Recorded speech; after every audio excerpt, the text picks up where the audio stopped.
ഈ വലിയന്റെ സവിശേഷത എന്താ? ഇയാൾക്കുള്ള യോഗ്യത എന്താ? ഈ യാവുസിലാദം വിളിക്കും. ഭാര്യ ആരാ? സ്വന്തം പെങ്ങള്. അപ്പൊ ചോദിച്ചു, അല്ല ശൈഖ എന്താ ഇങ്ങനെ ഉണ്ടോ ലോകത്ത്? അപ്പൊ പറഞ്ഞു, ഞാൻ ഇപ്പോഴൊന്നും ഉള്ള ആളല്ല, ഞാൻ ആദം നബിയുടെ കാലത്തുള്ള ആളാണ്. ഞാൻ ആദം നബിയുടെ റിസാലത്തിലുള്ളത്, ആ കാലത്ത് പെങ്ങന്മാരെ വിവാഹം കഴിച്ചിരുന്നത്, ഞാൻ ആ കാലത്തുള്ളത് എന്ന് പറഞ്ഞ് സ്വന്തം സഹോദരിയെ വിവാഹം ചെയ്ത ആളാണെന്നാണ് ഇദ്ദേഹത്തെ കുറിച്ച് അന്വേഷിച്ച് പുസ്തകങ്ങൾ തയ്യാറാക്കിയ ആളുകൾ എഴുതി വെച്ചിട്ടുള്ളത്. പിന്നെന്താ അദ്ദേഹത്തെ കുറിച്ച് പറയുന്നത്? ഇദ്ദേഹത്തിന് പരാതി അതുമല്ല. അദ്ദേഹം പറയണെന്ന് വെച്ചാല് ഇദ്ദേഹം നിസ്കരിക്കുന്നില്ല. അതാണ് ഒരു പോരായ്മ. യാവുസിലൊന്നും വിളിച്ചിട്ട് കാര്യമില്ല, നിസ്കരിക്കണുണ്ടോ? അങ്ങനെയാണെങ്കിൽ പല ഔലിയാക്കളും ഔട്ടായി പോകൂലേ? കാര്യം എന്താ? ഇയാൾ അംഗീകരിക്കുന്ന, അല്ലെങ്കിൽ പുരോഹിതന്മാർ ഇവിടെ ഗ്രൂപ്പ് വ്യത്യാസമില്ലാതെ അംഗീകരിക്കുന്ന വേറൊരു ശൈഖുണ്ട്. ആ ശൈഖിന്റെ കറാമത്ത് തന്നെ എന്താണ്? പ്രത്യേകത എന്താ? അദ്ദേഹം നിസ്കരിക്കില്ല എന്നല്ല. ഇനി ആരെങ്കിലും ചോദിച്ചാൽ കൈന്റെ വെള്ളയിൽ, നമ്മളിപ്പോ സ്ക്രീനിലാണ് ഇവിടെ ഇടുക, ക്ലിപ്പിടുക, മൂപ്പര് കൈന്റെ വെള്ളയിൽ ക്ലിപ്പിട്ട് അടിച്ചു കൊടുക്കുന്നതാണ്. ഞാൻ വെറുതെ പറയില്ല, കണ്ടോളൂ. എന്നാൽ മറ്റൊരു സംഭവം, ഒരു ദിനമാനത്തിലടുത്തിട്ടോതുന്നേ ഉരിയാടുന്നെല്ലാരും നിങ്ങൾക്കെല്ലാ നിസ്കാരം അത് മുത്തിടുവിൻ, ശരിയാണോ കാര്യവും തന്നെ. അന്നേരം കൈപ്പത്തി മലത്തിട്ടങ്ങോ കാട്ടിയ നേരത്തെ ആക്കരമിൽ കാണുന്നൊരു പടവും എന്തൊരു നല്ല കറാമത്ത്. ഹറമിൽ വെച്ചത നിസ്കാരം അത് മയ്യോ മുമ്പിൽ ഇമാമത്ത്. അക്കര കണ്ടു മുതൽ ദിശവർക്കും വന്നുടനന്ന് സലാമത്ത്. കയ്യുവരിച്ചെന്ന് പിന്നെ കാഴ്ച മറിഞ്ഞങ്ങ് എല്ലാ കഴിവ് കറാമത്തുള്ളവരല്ലേ. കശ്മുടയോല ശിവത്തിതുമല്ലേ ഉരുളിക്കുന്ന മുതൽ സായേ ഉണ്ണി മോയിൻ ഹാജി ഒരു ദിനമാഹ നിറത്തിനടുത്തിട്ടോതുന്നേ ഉരിയാടുന്നെല്ലാരും നിങ്ങൾക്കില്ല നിസ്കാരം അത് മുത്തിടുവിൻ, ശരിയാണോ കാര്യവും തന്നെ. മടവൂർ ശൈഖ് നിസ്കരിക്കാറില്ലത്രേ. പലരും അങ്ങനെ പറഞ്ഞുകൊണ്ടിരുന്നു. അന്ന് ഉരുളിക്കുന്ന് മേരിസായ പ്രഗത്ഭ പണ്ഡിതൻ ഉണ്ണി മോയിൻ ഹാജി ശൈഖ് അവർകളെ നേരിൽ കണ്ടു. ഇത് ചോദിക്കാൻ തീരുമാനിച്ചു. ഉണ്ണി മോയിൻ ഹാജി ശൈഖ് അവർകളോട് ചോദിച്ചു, ആളുകൾ പലരും പലതും പറയുന്നുണ്ടല്ലോ, സത്യം എന്താണ്? അന്നേരം മഹാനായ ശൈഖ് അവർകൾ തന്റെ കൈപ്പത്തി ഹാജിയാരുടെ നേരെ നീട്ടി. അത്ഭുതം തന്നെ, അതിലേറെ ആശ്ചര്യവും. സാക്ഷാൽ ടെലിവിഷൻ പോലെ അതാ ആ കൈവെള്ളയിൽ ഒരു ഫോട്ടോ പ്രത്യക്ഷപ്പെട്ടു. അപാലവൃദ്ധം ജനങ്ങൾ ഹറമിൽ നിന്നുകൊണ്ട് നിസ്കരിക്കുന്ന രംഗം. മഹാനായ CM അവർകൾ അതാ അവർക്ക് ഇമാമായി നിസ്കരിക്കുന്നു. കണ്ടോ? ഇപ്പൊ മൂപ്പര് നാട്ടിലല്ല, മക്കത്തുള്ളത്. പള്ളിയിൽ റൂമിലുണ്ട് മൂപ്പര്, പക്ഷെ ജമാഅത്തിന് പള്ളിയിലില്ല, നിസ്കരിക്കണില്ല.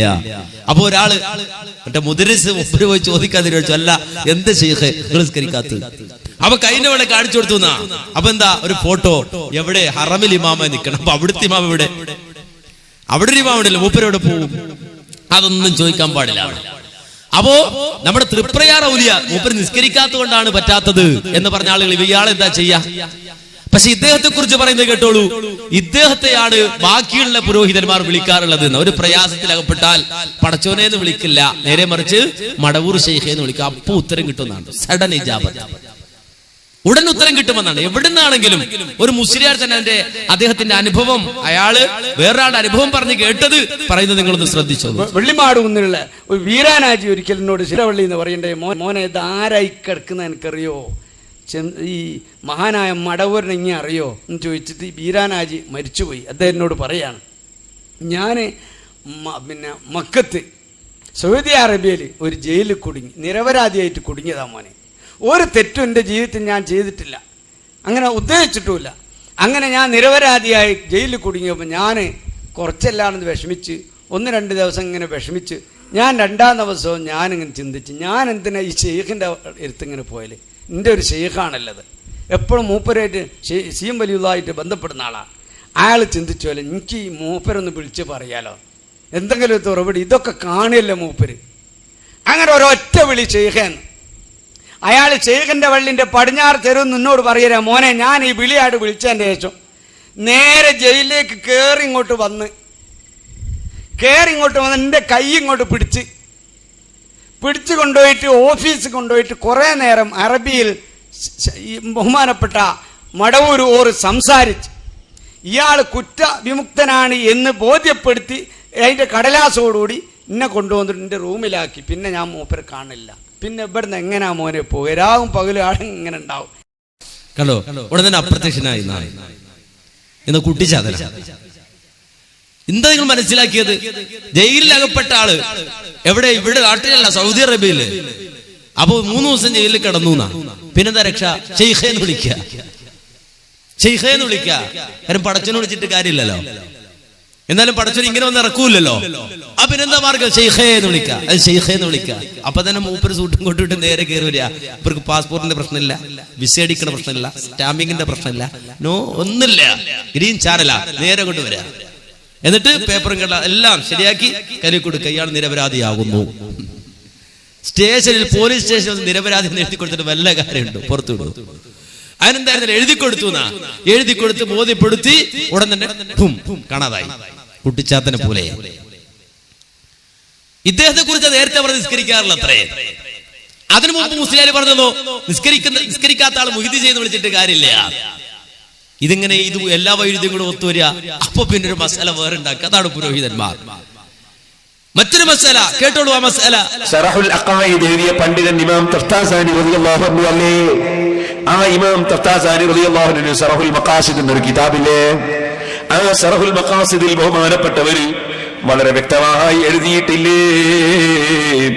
മജ്ദൂബുകളായ ഔലിയാക്കളെ സംബന്ധിച്ച് എഴുതിയിട്ടില്ലേ? മഹാനവറുകൾ എഴുതിയത് എന്താണ്? ഒരിക്കലും തന്നെ എത്ര തന്നെ വലിയ സ്ഥാനത്തെത്തിയാലും അവർക്ക് അള്ളാഹുവിന്റെ കൽപ്പനകൾ ഒഴിവായി പോകൂല. അള്ളാഹു കൽപ്പിച്ചതൊക്കെ അവരെടുക്കണം. അള്ളാഹ് വിരോധിച്ചതൊന്നും തന്നെ അവരിൽ നിന്ന് അള്ളാഹു തആല ഒഴിവാക്കുന്നുമില്ല. പക്ഷേ ചില മഹാന്മാരായ ഔലിയാക്കൾ അവരുടെ മനസ്സ് അള്ളാഹുവിനെ സ്നേഹിച്ചിട്ട് മനസ്സ് തെറ്റിപ്പോകലുണ്ട്. അവർക്ക് ഉഖലാഉൽ മജാനീൻ എന്നാണ് പറയുക, ബുദ്ധിയുള്ള ഭ്രാന്തന്മാരെന്നാണ് പണ്ഡിതന്മാരുടെ ഭാഷ. അത്തരം ആളുകൾ അവർ ഇഞ്ചിതാബുള്ളവരാണ്. അള്ളാഹുവിലേക്ക് മനസ്സ് തിരിഞ്ഞിട്ട് മനസ്സ് തെറ്റിപ്പോയവരാണ്. അത്തരം ആളുകൾക്ക് അവരുടെ മനസ്സ് റെഡിയില്ലാത്തതിനാൽ പടച്ചവന്റെ കൽപ്പനകൾ അവർക്ക് മനസ്സിലാക്കാനും ജീവിതത്തിൽ കൊണ്ടുവരാനും സാധിക്കാതെ വരും. അത് ഔലിയാക്കളിലെ 2ാം മർത്തബക്കാരാണ്. 1ാം മർത്തബക്കാർക്ക് അത് സംഭവിക്കുകയില്ല. അതുകൊണ്ട് അത്തരം ആളുകളെ തരീഖത്തിന്റെ ശൈഖന്റെ നിലക്ക് പോയിട്ട് കൈപിടിച്ചിട്ട് അവരെ നിർദ്ദേശം അനുസരിച്ച് ജീവിക്കാൻ പാടില്ല. പക്ഷെ ഔലിയാക്കൾ തന്നെയാണ് ഇത്. കണ്ടോ? അപ്പൊ ഔലിയാക്കൾ തന്നെയാണ്. പ്രശ്നമൊന്നുമില്ല നിസ്കരിച്ചില്ലേലും. കാരണം എന്താ? ഉക്കലാവുൽ മജാനീനാണ്. പ്രശ്നം തീർന്നില്ല. ഉക്കലാവുൽ മജാനീനാണ്, ബുദ്ധിയുള്ള ഭ്രാന്തനാണ്. അപ്പൊ ഇഞ്ചിതാവിന്റെ അവസ്ഥയിലാണ്. സുബ്ഹാനല്ലാഹ്. ഇഞ്ചിതാവിന്റെ അവസ്ഥയിലാകുമ്പോ പിന്നെ നിസ്കരിക്കണമെന്നില്ല. കുറ്റം പറയാൻ പാടില്ല, ഔലിയ തന്നെയാണ്. പക്ഷെ 2ാം മർത്തബയാണ്. ചുരുക്കി പറഞ്ഞ CM വടവൂർ 2ാം തരം ഔലിയാണ് അല്ലേ? വിളവെടുക്കുന്ന ആൾക്കാര് അല്ലേ? ഈ കുരുമുളക് 1ാം തരം 2ാം തരം, ഏലം 1ാം തരം 2ാം തരം എന്ന് പറഞ്ഞ പോലെ ഔലിയാക്കൾ 1ാം തരം 2ാം തരം. 2ാം തരത്തിന് നിസ്കാരമൊന്നും വേണ്ട, എങ്കിലും ഔലിയാക്കൾ തന്നെയാണ്. എന്താ ഇത്? തൃപ്രയാർ ഔലിയക്ക് ബാധകല്ലേ? തൃപ്രയാർ ഔലിയക്ക് ഇത് ബാധകല്ലേ? അയാൾ ഇഞ്ചിതാവിന്റെ അവസ്ഥയിലാണെങ്കിലോ, ഇനി അതല്ല ഉക്കലാവുൽ മജാലിനാണെങ്കിലോ? ഇതാണ് പുരോഹിതന്മാർ. എവിടേക്കും ഒരു പോയിന്റ് ഉണ്ടാക്കി വെച്ചിട്ട് ഇസ്ലാമിക പ്രമാണങ്ങളെ തച്ചു തകർത്ത് തരിപ്പണമാക്കുക. ഏതൊരു കാര്യത്തിനാണെങ്കിലും, അത് ഇവർ നടത്തുന്ന ഏത് വ്യവസായത്തിനാണെങ്കിലും, ഏത് കച്ചവടത്തിനാണെങ്കിലും, ഏത് മതവാണിഭത്തിനാണെങ്കിലും അതിനനുസരിച്ച് കൊണ്ട് തെളിവുണ്ടാക്കുക. വേറെ മുസ്ലിയാര് പറയുന്നത് കേട്ടോളൂ. ബഹുമാനപ്പെട്ട ഇബ്രാഹിം നബി അലൈഹി സ്വലാത്തു വസ്സലാമിന്റെ കാല് പതിഞ്ഞ കല്ലിനെ ബഹുമാനിച്ച ശേഷം ഹജ്ജിന്റെ കർമ്മങ്ങളെല്ലാം കഴിഞ്ഞ് തിരിച്ചു വരുമ്പോൾ എല്ലാ ഹാജിമാരും, പ്രൈവറ്റ് ഗ്രൂപ്പിൽ പോയവരും ഗവൺമെന്റ് ഗ്രൂപ്പിൽ പോയവരും എല്ലാവരും കയ്യിലൊരു ക്യാനയുമായിട്ട് വരിക. 10 ലിറ്റർ ക്യാന. എന്താണ് അതിനകത്തുള്ളത്? വെള്ളം. ഇതെന്ത് വെള്ളം? സംസം വെള്ളം. എന്താ ഇതിന്റെ പ്രത്യേകത? സംസം വെള്ളം ഇങ്ങോട്ട് കൊണ്ടുവരുന്നത് എന്തിനാ? വേണ്ടത് കേരളത്തിൽ നിന്ന് പോകുമ്പോൾ വെള്ളം അങ്ങോട്ട് കൊണ്ടുപോവുക. കാരണം സൗദി അറേബ്യയിലൊക്കെ നല്ല വെള്ളത്തിന് ഭയങ്കര പഞ്ഞാ അല്ലേ? അവിടെ ജോലി ചെയ്ത ആളുകൾ ചോദിക്കും, നിങ്ങൾ 1 ലിറ്റർ പെട്രോൾ കിട്ടണമെങ്കിൽ 90 പൈസ കൊടുത്താൽ മതി, 90 ഫിൽസ്. 1 ലിറ്റർ വെള്ളത്തിന്റെ ബോട്ടിൽ വേണമെങ്കിലോ വയസ്സാ എത്ര കിട്ടണോ? 1 റിയാൽ കൊടുക്കണോ? അപ്പൊ 1 കുപ്പി വെള്ളത്തിനാണ് 10 റുപ്യ. വെള്ളത്തിനാണ് അവിടെ വില. അപ്പൊ ഇവിടെ നിന്ന് അങ്ങോട്ട് കൊണ്ടുപോകാൻ വേണ്ടി വെള്ളം, പകരം അവിടുന്ന് വെള്ളം ഇങ്ങോട്ട് കൊണ്ടുവരിക. അതെന്താ? സുബ്ഹാനല്ലാഹ്, അത് സാധാരണ വെള്ളമല്ല ഉസ്താദേ, സംസം വെള്ളമാണ്. എന്ന് വെച്ചാൽ ബഹുമാനപ്പെട്ട ഇസ്മായിൽ നബി അലൈഹി സ്വലാത്തു വസ്സലാം കാലിട്ടടിച്ചപ്പോൾ അവിടെ പൊങ്ങി വന്ന വെള്ളം എന്ന് 4000 വർഷങ്ങൾക്ക് മുമ്പ് 4000 വർഷം മുമ്പ് ഇസ്മായിൽ നബിയുടെ കാല് സ്പർശിച്ചു. ഇപ്പോൾ അതിന്റെ വല്ല അവശിഷ്ടവും അതിലുണ്ടാവുമോ? പിന്നെ എന്തിനാണ് ഇത് ഉപയോഗിക്കുന്നത്? സുന്നികളായി നമ്മെ സംബന്ധിച്ചിടത്തോളം 100 നൂറ്റാണ്ടുകൾക്ക് മുമ്പ് പുത്തമ്പള്ളിയിൽ കുഞ്ഞഹമ്മദ് ഹുസൈൻ റളിയല്ലാഹു മർക്കദ മഹാനവറുകൾ മന്ത്രിച്ചൂതി കിണറ്റിലേക്ക് ഒഴിച്ച വെള്ളം ഇപ്പോഴും ശിഫാക്ക് വേണ്ടി നാം അത് ഉപയോഗിച്ചു കൊണ്ടിരിക്കുകയാണ്. കവരത്തി ദ്വീപിൽ ബഹുമാനപ്പെട്ട ഖാസിം വലിയുല്ലാഹി റളിയല്ലാഹു തആല എഴുതി വെച്ചിരിക്കുന്ന പിഞ്ഞാണത്തിൽ കഴുകിയ വെള്ളം ഇപ്പോഴും നാം കുടിച്ചുകൊണ്ടിരിക്കുകയാണ്. ഇത് ശിർക്ക്, അന്ധവിശ്വാസം, അനാചാരം, അനിസ്ലാമികം. അങ്ങനെയാണ് ചില ആളുകളൊക്കെ ചെയ്യുന്നത് എന്ന് പറയുന്ന ആളുകളെ സംബന്ധിച്ചിടത്തോളം സംസം വെള്ളം ഇങ്ങോട്ട് ഏറ്റിക്കൊണ്ടുവരേണ്ട ആവശ്യമില്ല. അത് കടപ്പുറത്തേക്ക് പൂഴി കയറ്റുന്ന പോലെയാവും, ബസ്രയിലേക്ക് കാരക്ക കയറ്റുന്ന പോലെയായി പോകും. അപ്പൊ എന്താ സംസം വെള്ളം? അത് ഇസ്ലാം നല്ല ബർക്കത്തുള്ള വെള്ളമാണ് എന്ന് പറഞ്ഞ വെള്ളമാണ്. അള്ളാഹുവിന്റെ റസൂൽ പഠിപ്പിച്ചതാണ്, അതിന് ബർക്കത്തുണ്ട്. അത് കുടിക്കുന്നവന് ഏത് ദേശത്തോടെ കുടിച്ചാലും അത് വീടുമെന്ന് പറയപ്പെട്ടതാണ്. അതുകൊണ്ട് തന്നെ ആ സംസമിന് ബർക്കത്തുണ്ട്. ഇതെന്തിനാ മുസ്ലിയാർ പറയുന്നത്? സംസമിന്റെ ബർക്കത്ത് സ്ഥാപിക്കാനല്ല, സംസമിന് ബർക്കത്തുണ്ട് എന്ന് പറയാനല്ല, നേരെ മറിച്ച് നമ്മുടെ പുത്തമ്പള്ളിയിലെ കിണറ്റിലെ വെള്ളത്തിന് ബർക്കത്തുണ്ട് എന്ന് പറയാൻ. പുത്തമ്പള്ളിയിലെ കിണറ്റിലെ വെള്ളത്തിന് ബർക്കത്തുണ്ട്. ഏതുപോലെ സംസമിന് ബർക്കത്തുള്ളത് പോലെ അപ്പൊ സംസം വെള്ളം കുടിച്ചാലും പുത്തമ്പള്ളിയിലെ വെള്ളം കുടിച്ചാലും ഒന്ന് തന്നെയാണ്. കവരത്തി ദ്വീപിലെ തങ്ങൾ പിന്നാണത്തിലെഴുതി അതിങ്ങനെ ഒരു വലിയ മൺകലത്തിലാക്കി വെച്ചിട്ടുണ്ട്. അതിങ്ങനെ തീർന്നനുസരിച്ച് ഒഴിച്ചു കൊടുത്താൽ മതി. അപ്പൊ അതും എന്താവും? സംസമിന് പകരമാകും. നിങ്ങൾ മനസ്സിലാക്കേണ്ടതുണ്ട്, ഈ രൂപത്തിൽ സംസമിനെ എടുത്തിട്ട് പുത്തമ്പള്ളിയിലെ കിണറുമായി ഉപമിക്കുക. സംസമിന്റെ ബർക്കത്ത് ഇവിടെ ഉണ്ട് എന്ന് പറയുക. എന്നിട്ട് ഈ വെള്ളവും കുടിക്കാം, ആ വെള്ളവും കുടിക്കാം, ആ വെള്ളം കുടിക്കുന്ന പോലെ ഈ വെള്ളവും കുടിക്കാം, അത് കന്നാസിൽ കൊണ്ടുവരുന്നത് പോലെ ഇതും കൊണ്ടുപോകാം എന്ന് വരുത്തി തീർക്കുക. നിങ്ങൾ മനസ്സിലാക്കേണ്ടതുണ്ട്, എന്തേ? അത് നമ്മുടെ മുസ്ലിയാര് പിന്നെ മന്ത്രിച്ച വെള്ളമാണ് എന്നാണ്. ഏത് കാലത്ത് ആ മനുഷ്യനോട് തന്നെ ഇവര് നീതിപൂർവ്വം വർത്തിച്ചിട്ടില്ല. അത് വേറൊരു വിഷയമാണ്. പുത്തമ്പള്ളിയിലെ നമ്മുടെ മുസ്ലിയാരോട് ഇവര് നീതിപൂർവ്വം വർത്തിച്ചിട്ടില്ല. പിന്നെ എങ്ങനെ ഇവിടെ ഈ കിണറുണ്ടായി? എങ്ങനെ ഇവിടെ വെള്ളം വന്നു? എങ്ങനെ വെള്ളത്തിന് പോരിശമുണ്ടായി? അദ്ദേഹത്തിന് ഹജ്ജിന് പോകാൻ സമയമായി കഴിഞ്ഞപ്പോ ഈ നമ്മുടെ പുത്തമ്പള്ളിയിലെ മൂപ്പര് ഹജ്ജിന് പോകാൻ പോയപ്പോ നാട്ടുകാർ വീട്ടിലെത്രേ, എന്താ ഞങ്ങൾക്ക് വേറെ ആരുമില്ല, ഞങ്ങൾ പോയാൽ എന്താ ചെയ്യാ? എന്താ എന്നെ കൊണ്ട് നിങ്ങളുടെ ആവശ്യം എന്താ? ഞങ്ങൾക്ക് എന്തെങ്കിലും അസുഖം വന്നാലും വെള്ളം മന്ത്രിക്കാൻ ആളില്ല. അത് സാരല്ല, ഇപ്പൊ തൽക്കാലം എനിക്ക് ഹജ്ജിന് പോകണല്ലോ, പോകാതിരിക്കാൻ പറ്റൂലല്ലോ, ഞാൻ ഹോൾസെയിലായിട്ട് മന്ത്രിച്ച കിട്ടുതരാ. അങ്ങനെ മന്ത്രിച്ച് കിണറ്റിലേക്ക് ഊതിക്കൊടുത്തു. അങ്ങനെയാണ് ആ കിണറ്റിന് ബർക്കത്തുണ്ടായത്, കിണറ്റിലെ വെള്ളത്തിന് ബർക്കത്തുണ്ടായത്. കേട്ടോളൂ, അവര് തന്നെ ഇറക്കിയ സീഡിയിലുള്ളത്. ഹജ്ജിനായി മക്കത്തേക്ക് പോകുവാനായി വലിയൊരു ആദത്തെ അല പൊങ്ങി മറിഞ്ഞിടുന്നേ.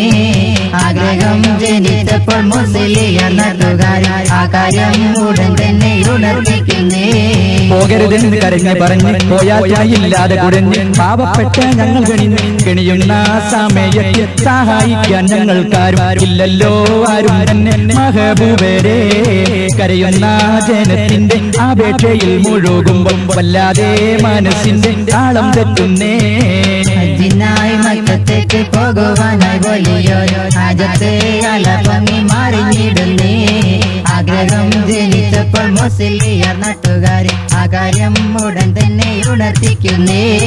തന്നെ സ്നേഹിക്കുന്ന, തന്നെ മാത്രം ആശ്രയിക്കുന്ന നാട്ടുകാരുടെ ആവശ്യത്തിന് മുന്നിൽ ശൈഖ് അവർകൾ ചഞ്ചലചിത്തനായി പോയി.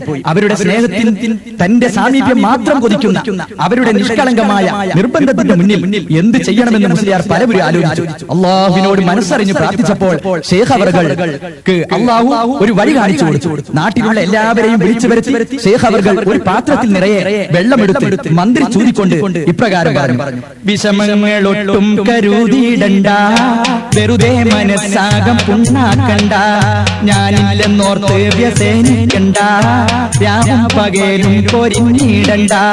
വിഷമങ്ങളൊട്ടും കരുതിയിടണ്ട, വെറുതെ മനസ്സാകം പുണ്ണാക്കണ്ട, ഞാനില്ലെന്നോർത്ത് വ്യസനിക്കണ്ട, രാവും പകലും പൊരിഞ്ഞിടണ്ട.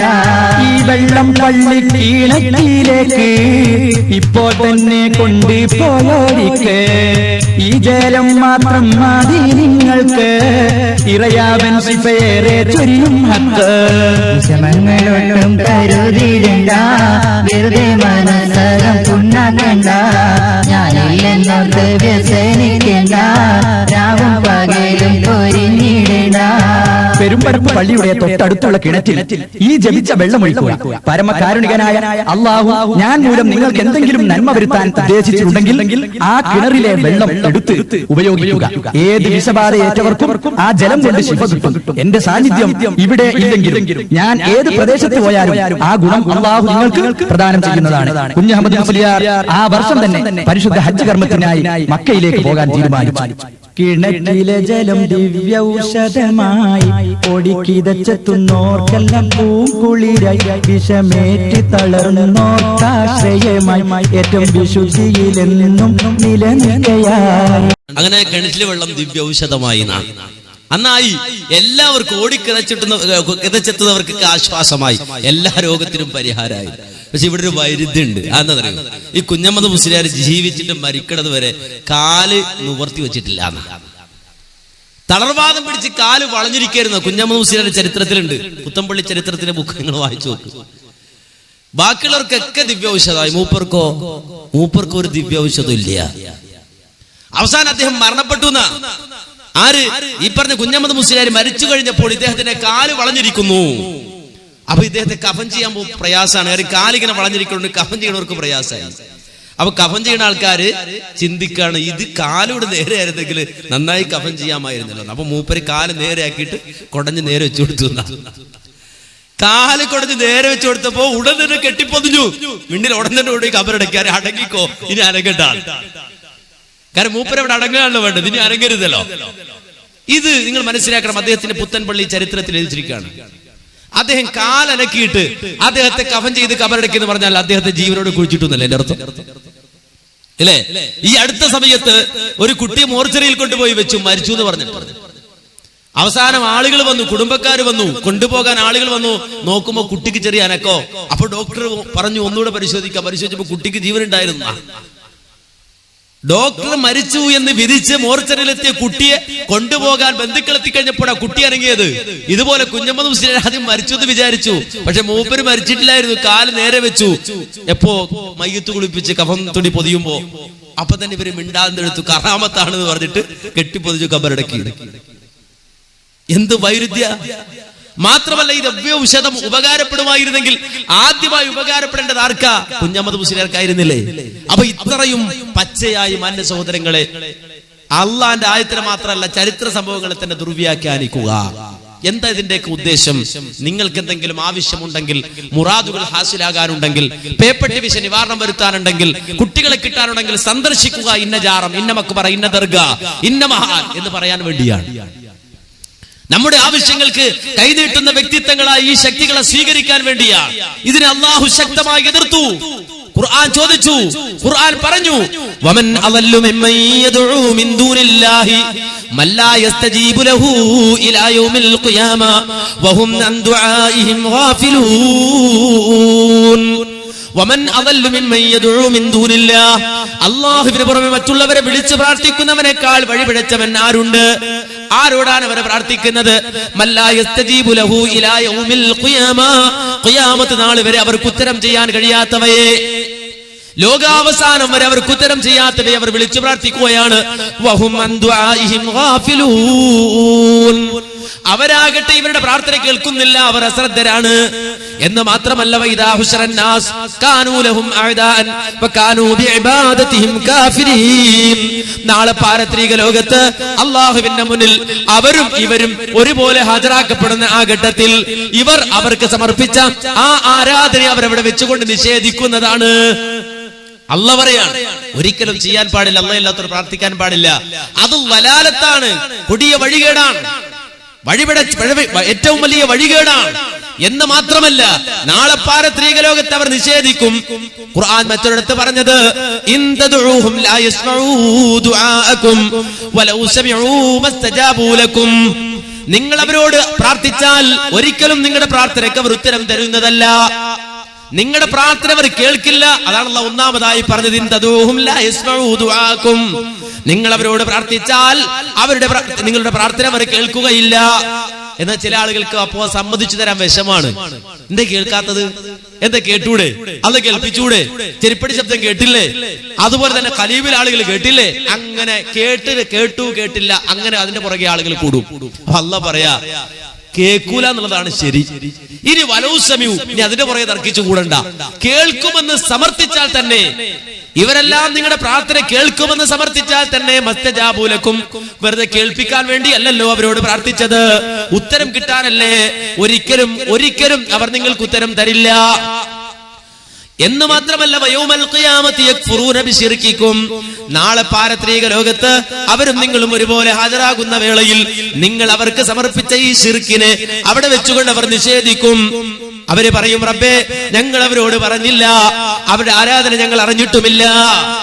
എന്നിട്ട് അല്ലാഹ് പറയാ, വലാ യുനബ്ബിഉക മിസ്ലു ഖബീർ, സൂക്ഷ്മജ്ഞാനിയായ അല്ലാഹുവിനെ പോലെ ഈ വിവരം നിങ്ങൾക്ക് അറിയിച്ചു തരാൻ മറ്റാരും ഇല്ല. അത് അല്ലാഹ്ക്ക് മാത്രം പറയാൻ കഴിയുന്ന കാര്യം ഖിയാമത്ത് നാൾ എന്താ സംഭവിക്കുക എന്നുള്ളത് നമുക്ക് ആർക്കും അറിയില്ല. അത് അല്ലാഹ്ക്ക് മാത്രമേ അറിയൂ. അതുകൊണ്ട് അല്ലാഹ് അല്ലാത്തൊരു പ്രാർത്ഥിക്കൽ ശിർക്കാണ്. ഇത് മുജാഹിദ് പ്രസ്ഥാനം പറഞ്ഞു. അമ്പിയാക്കന്മാർ പഠിപ്പിച്ച മാർഗം ഇതാണ്, തൗഹീദിന്റെ മാർഗം ഇതാണ്, സുന്നത്തിന്റെ മാർഗം ഇതാണ്. അള്ളാഹുവിനോട് മാത്രം പ്രാർത്ഥിക്കലാണ്. അല്ലാഹ് അല്ലാത്തവരോട് പ്രാർത്ഥിക്കുന്നതിനെ ഖുർആൻ വിമർശിച്ചിട്ടുണ്ട്. അല്ലാഹ് അല്ലാത്തവരോട് പ്രാർത്ഥിക്കുന്നതിനെ ഖുർആൻ സംസാരിച്ചിട്ടുണ്ട് എന്ന് പറഞ്ഞപ്പോ മുജാഹിദുകളോട് ഇവർ ചോദിച്ചു, വാദപ്രതിവാദത്തിനുണ്ടോ? അങ്ങനെയാണ്. വെച്ചാല് ലോകത്ത് തൗഹീദ് പറഞ്ഞ പിന്നെ വാദപ്രതിവാദമാണ് അല്ലേ? ഇബ്രാഹിം നബി അലൈഹി സ്വലാത്തു വസ്സലാം നമ്രൂദിനോട് തൗഹീദ് പറഞ്ഞപ്പോ എന്താ ചോദിച്ചു? വാദപ്രതിവാദത്തിനുണ്ടോന്നാ? ഉണ്ട് എന്ന് പറഞ്ഞു. ഉണ്ട്, വാദപ്രതിവാദത്തിനുണ്ട്.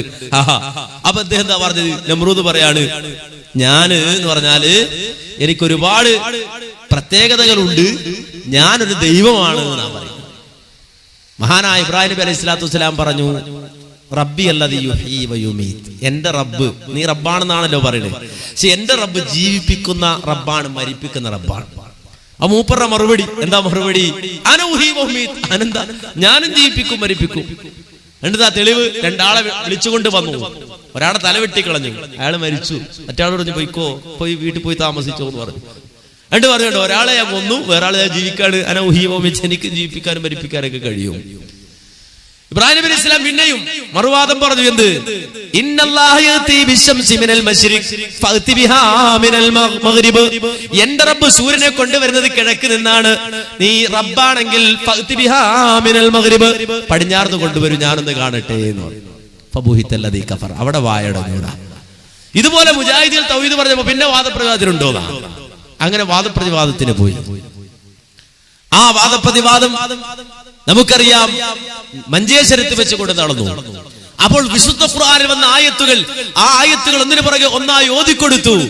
വമൻ അളല്ലു മിമ്മൻ യദഉ മിൻ ദൂനില്ലാഹി മൻ ലാ യസ്തജീബു ലഹു ഇലാ യൗമിൽ ഖിയാമ ഇൻ തദൂഹും ലാ യസ്മഉ ദുആഅക്കും വലൗ സമിഉ മസ്തജാബു ലക്കും വയൗമൽ ഖിയാമത്തി യക്ഫുറൂന ബിശിർകിക്കും ഖുൽ ദുഉ അല്ലദീന സഅംതും മിൻ ദൂനിഹി മാ ലാ യംലികൂന കശ്ഫൽ ദുരി അൻകും വലാ തഹ്വീലാ ഖുൽ ഇന്നമാ അദ്ഉ റബ്ബി വലാ ഉശ്രികു ബിഹി അഹദാ. അങ്ങനെ ഖുർആനിൽ നിന്ന് ഒന്നിനു പുറകെ ഒന്നായി ആയത്തുകൾ ഓതിക്കൊടുത്തപ്പോൾ മറുഭാഗത്ത് വന്ന മുസ്ലിയാര് പറയുകയാണ്, ചോദിക്കുകയാണ്. എന്താ ചോദിച്ചത്? കേട്ടോളൂ ആ ചോദ്യം. ആയത്തുകളൊന്നും ലാ ഇലാഹ ഇല്ലല്ലാഹ് വിശ്വസിക്കുന്നവർക്ക് ബാധകമല്ല എന്നത് ലോക ജനങ്ങൾക്ക് ബോധ്യപ്പെടാൻ വേണ്ടിയാണ് എന്റെ ചോദ്യം. നിങ്ങൾ ഇവിടെ ഉദ്ധരിച്ച ആയത്തുകൾ ഏതെങ്കിലും ഒന്ന് അവതരിക്കുന്ന കാലത്ത് ലാ ഇലാഹ ഇല്ലല്ലാഹ് മുഹമ്മദ് റസൂലുള്ളാഹി എന്ന് വിശ്വസിച്ച് പ്രഖ്യാപിക്കുന്ന വല്ല മുശ്രിക്കും ഉണ്ടായിരുന്നോ? ഉണ്ടെങ്കിൽ ഒരാളുടെ പേര് പറയാമോ? ഇതാണ് എന്റെ രണ്ടാമത്തെ ചോദ്യം. നിങ്ങൾ തൊട്ടിട്ടില്ല ആ ചോദ്യത്തിന്റെ മറുപടി, നിങ്ങൾ സ്പർശിച്ചിട്ടില്ല. അപ്പൊ ശിർക്കിനെതിരെ വന്ന ആയത്തുകൾ നമ്മൾ ഓതിക്കൊടുത്തപ്പോ മൂപ്പര് ഇത് ലാ ഇലാഹ ഇല്ലല്ലാഹ് പറയുന്നവരെ കുറിച്ചുള്ള പറഞ്ഞതല്ല, ഇത് ലാ ഇലാഹ ഇല്ലല്ലാഹ് പറയുന്നവരെ കുറിച്ച് പറഞ്ഞതല്ല, അവർക്കെതിരെയുള്ള ആയത്തല്ല കേട്ടോ. അതുകൊണ്ട് ചോദ്യം ചോദിക്കാണ്, ഈ ആയത്ത് അവതരിക്കുന്ന കാലത്ത് ലാ ഇലാഹ ഇല്ലല്ലാഹ് മുഹമ്മദുർ റസൂലുള്ളാഹി വിശ്വസിച്ച ഏതെങ്കിലും മുശ്രിക്കുണ്ടോ എന്ന് പറഞ്ഞാൽ, ലാ ഇലാഹ ഇല്ലല്ലാഹ് മുഹമ്മദുർ റസൂലുള്ളാഹി എന്ന് പറഞ്ഞു കഴിഞ്ഞാൽ പിന്നീട് ശിർക്കുണ്ടാവില്ല എന്നാണ് അതിന്റെ അർത്ഥം. ശിർക്കിനെ സംബന്ധിച്ച ആയത്തുകൾ ലാ ഇലാഹ ഇല്ലല്ലാഹ് പറയുന്നവർക്ക് ബാധകമല്ല എന്നാണ് അതിന്റെ അർത്ഥം. നിങ്ങൾ മനസ്സിലാക്കേണ്ടതുണ്ട്. ഇത് കേട്ടുപിടിച്ച മുസ്ലിമിനെ സംബന്ധിച്ചിടത്തോളം എന്താ ചെയ്തെന്നറിയോ? ലാ ഇലാഹ ഇല്ലല്ലാഹ്, ലാ ഇലാഹ ഇല്ലല്ലാഹ്, ലാ ഇലാഹ ഇല്ലല്ലാഹ് എന്ന് പറഞ്ഞുകൊണ്ട് ശിർക്ക് ചെയ്യാൻ തുടങ്ങി. നിങ്ങൾ മനസ്സിലാക്കണം. കാരണം മുസ്ലിയാര് പറയണെന്താ, ലാ ഇലാഹ ഇല്ലല്ലാഹ് പറഞ്ഞാൽ പിന്നെ പ്രശ്നമൊന്നുമില്ല. കാരണം ശിർക്കിനെതിരെ വന്ന ആയത്ത്, ആ ആയത്ത് മുഴുവൻ ലാ ഇലാഹ ഇല്ലല്ലാഹ് പറയാത്തവരെ കുറിച്ച് പറഞ്ഞതാണ്. ഇത് കേട്ട ആളുകൾ എന്താ മനസ്സിലാക്കുന്നത്? ലാ ഇലാഹ ഇല്ലല്ലാഹ് പറഞ്ഞാൽ പിന്നെ പ്രശ്നമില്ല. അതുകൊണ്ട് ലാ ഇലാഹ ഇല്ലല്ലാഹ് പറഞ്ഞ് ലാ ഇലാഹ ഇല്ലല്ലാഹ് പ്രഖ്യാപിച്ചവർ ശിർക്ക് ചെയ്യാൻ തുടങ്ങി. കേട്ടോളൂ നിങ്ങൾ. Holiness Martha Amrita Nandamai Devi to Dubai.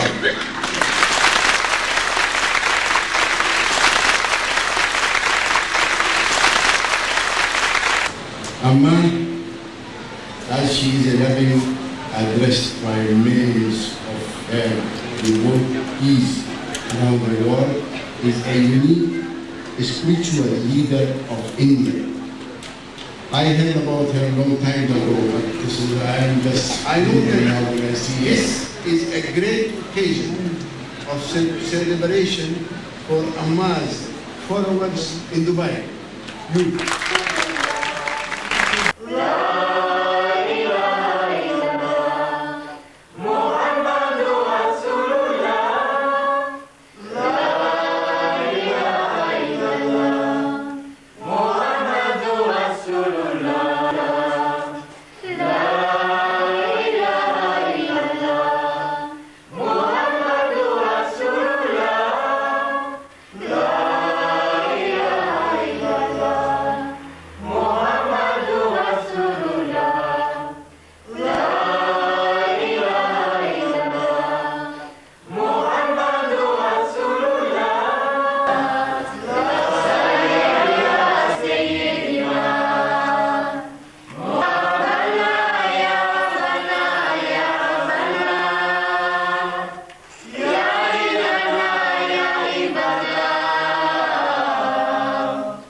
കണ്ടോ? അപ്പൊ ഇനി എന്താ ആയത്തോത്? ഏതായത്തോതാ? കാരണം ലാ ഇലാഹ ഇല്ലല്ലാഹ് പറഞ്ഞിട്ടാ ശിർക്ക് ചെയ്യുന്നത്. ഇനി വമൻ അദല്ലു മിമ്മൻ യദഉ മിൻ ദൂനില്ലാഹി ഓദിയാൽ മുസ്ലിയാർ ചോദിക്കുമെന്ന് ലാ ഇലാഹ ഇല്ലല്ലാഹ് പറഞ്ഞ മുസ്ലിമിനെ കുറിച്ചാണോ ആയത്ത്? ഇത് ലാ ഇലാഹ ഇല്ലല്ലാഹ് ചൊല്ലിക്കൊണ്ടാ ചെയ്യുന്നത്. അതുപോലെ ഇൻതദൂഹും ലാ യസ്മഉ ദുആക്കും എന്ന് പറഞ്ഞാൽ അത് ലാ ഇലാഹ ഇല്ലല്ലാഹ് വിശ്വസിക്കാത്ത മുശ്രിക്കിന് ഇറങ്ങിയ ആയത്താണ്. ഇവിടെ ലാ ഇലാഹ ഇല്ലല്ലാഹ് ചെയ്തുകൊണ്ട് ചൊല്ലിക്കൊണ്ടാണ് ചെയ്യുന്നത്. എന്ത് വലിയ അപരാധമാണ് മാന്യ സഹോദരങ്ങളെ ഈ പുരോഹിതന്മാർ സമൂഹത്തോട് ചെയ്യുന്നത്. എന്ത് വലിയ അപരാധം! ലോകത്തെ പ്രവാചകന്മാർ പഠിപ്പിച്ച വിശുദ്ധമായ കലിമത്തു തൗഹീദ് ലാ ഇലാഹ ഇല്ലല്ലാഹ് അത് ഉച്ചരിച്ചുകൊണ്ട് അല്ലാഹു മാത്രമാണ് ആരാധനക്കർഹനെന്ന് പ്രഖ്യാപിച്ചുകൊണ്ട് ശിർക്ക് ചെയ്യുന്ന ഒരു അവസ്ഥയിലേക്ക് മുസ്ലിം സമുദായത്തെ വലിച്ചെറിയുകയാണ്. എന്നിട്ട് അമ്മയെ കെട്ടിപ്പിടിക്കാൻ ഒരു മടിയില്ല. അമ്മ പെണ്ണാണ് തന്നെ മറന്നുവാണ്. അമ്മ പെണ്ണാണ് തന്നെ മറന്നുവാണ്. അത് പറ്റുമോ?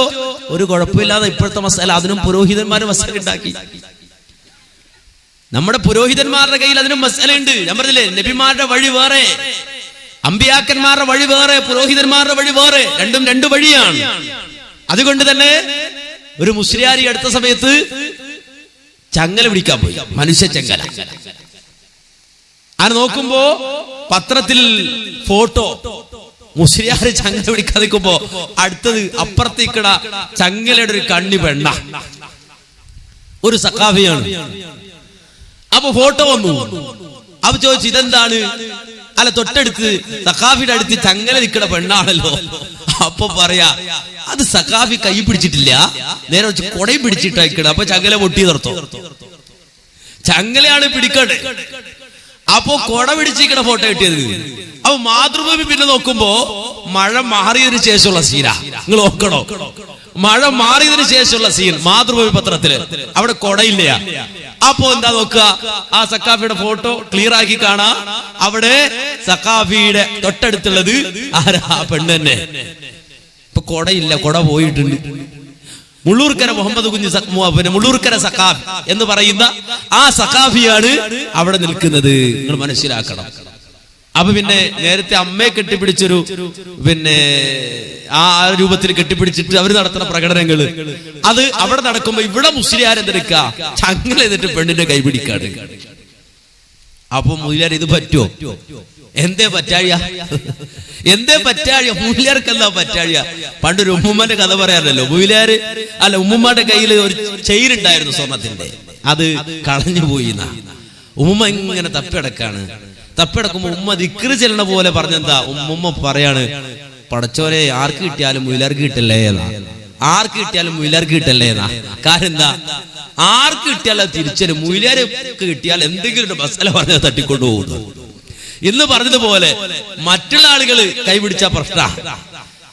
അതുപോലെ ഏതെങ്കിലും തരീക്കത്തിന്റെ ശൈഖ്, ആ ശൈഖ് പെണ്ണിനെ കൈപിടിച്ച് പറഞ്ഞ് ഇവര് ബഹളം ഉണ്ടാക്കും. പക്ഷേ സക്കാഫി ആകുമ്പോഴോ പ്രശ്നമില്ല. കാര്യം എന്താ? അങ്ങനെയും ഒരു മസല ഉണ്ട്. ഒരു മുസ്ലിം മസല നിങ്ങൾ കേട്ടോളൂ. ഒരു അത്യാവശ്യ ഘട്ടത്തില് ഒരു പെണ്ണ് ഒരാണ് രണ്ടുപേരും ഇതേ പവറിലാണെങ്കിൽ, അസുൽ ബസറിന്റെ പവറുള്ള ആണും റാബിയത്തുൽ അദവിയന്റെ പവറുള്ള പെണ്ണുമാണെങ്കിൽ, ഒരു അത്യാവശ്യ ഘട്ടത്തിൽ അവളെ പിടിച്ചു തടഞ്ഞു കൊണ്ടുപോയാക്കി. ഇതിനൊന്നും കുഴപ്പമില്ല എന്ന് കൊണ്ടുപോയി അവളുടെ ആരാധനാ മണ്ഡപത്തിലോ വീട്ടിലോ ഒക്കെ കൊണ്ടുപോയി ആക്കി കൊടുത്തു. ഇതിനൊന്നും ഒരു കുഴപ്പമില്ല. തൊട്ടു, കണ്ടു. അത് മഹാന്മാർ ചർച്ച ചെയ്യുന്നത് കാണാം, ഫിഖ് ഗ്രന്ഥങ്ങൾ തന്നെ ചർച്ച ചെയ്യുന്നത് കാണാം. ഹസനുൽ ബസരിന്റെ പവറിലെത്തിയ ആണും റാബിയത്തുൽ അദവിയന്റെ പവറിലെത്തിയ പെണ്ണും ആവണം. ഈ സംഭവം കൂടെ അതിന് തെളിവാണ്.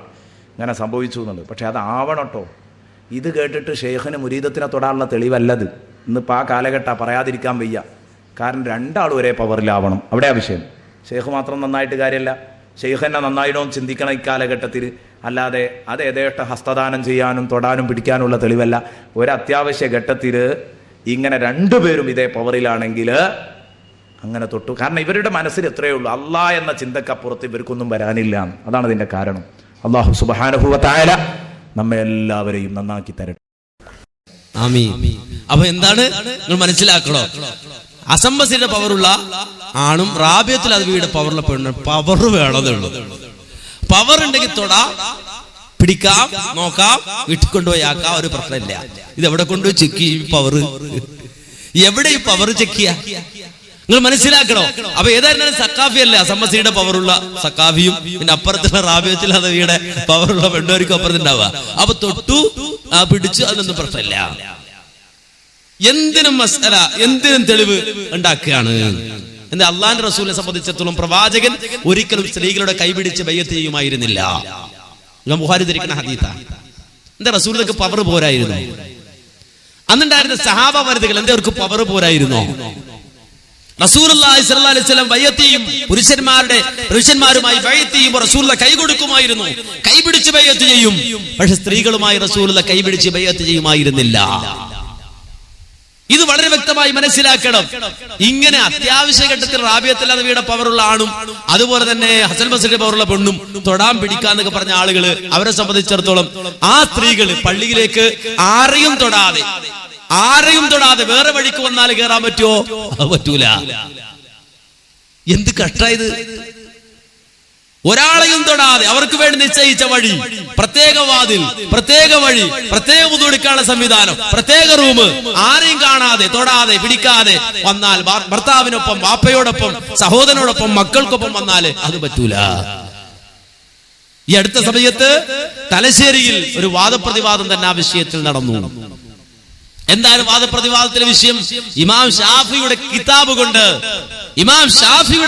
കൊണ്ട് സ്ത്രീകൾക്ക് പള്ളിയിൽ പോകൽ അനുവദനീയമാണ് എന്ന് തെളിയിക്കാമോ എന്നാണ് വെല്ലുവിളി. തെളിയിക്കാം. സംവാദം നടന്നു. സംവാദത്തിന്റെ വിഷയാവതരണത്തിൽ ഒന്നിനു പുറകെ ഒന്നായി ഹദീസ് ഉദ്ധരിച്ചു. ഹദീസ് എന്ന് പറഞ്ഞാൽ തന്നെ പുരോഹിതന്മാർക്ക് വിളറിയും വെറിയുമാണ്.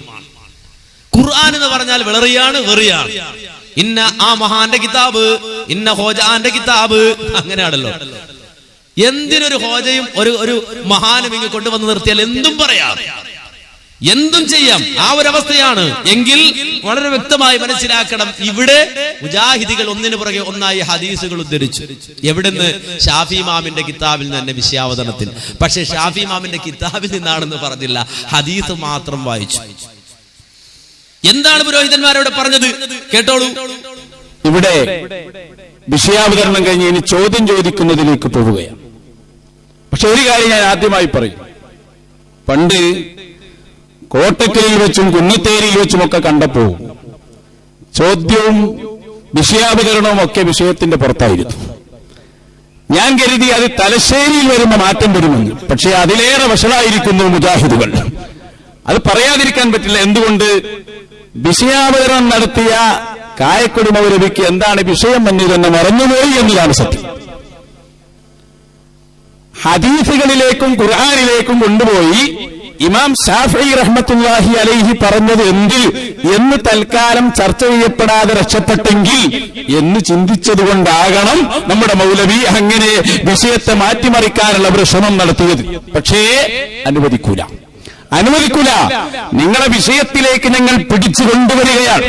ഞങ്ങൾ പ്രതീക്ഷിച്ചിരുന്നത് ഇമാം ഷാഫിയുടെ ഇബാറത്തുകൾ നിങ്ങൾ വായിക്കണമെന്നായിരുന്നു.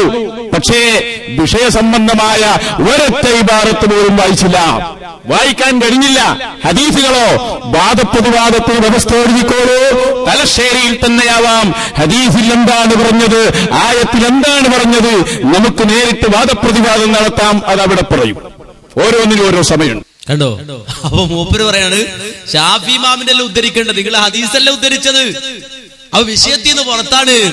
ഈ സാധു അറിഞ്ഞില്ല ഈ ഹദീസൊക്കെ ഇമാം ഷാഫിയുടെ കിതാബിലുള്ളതാണ്.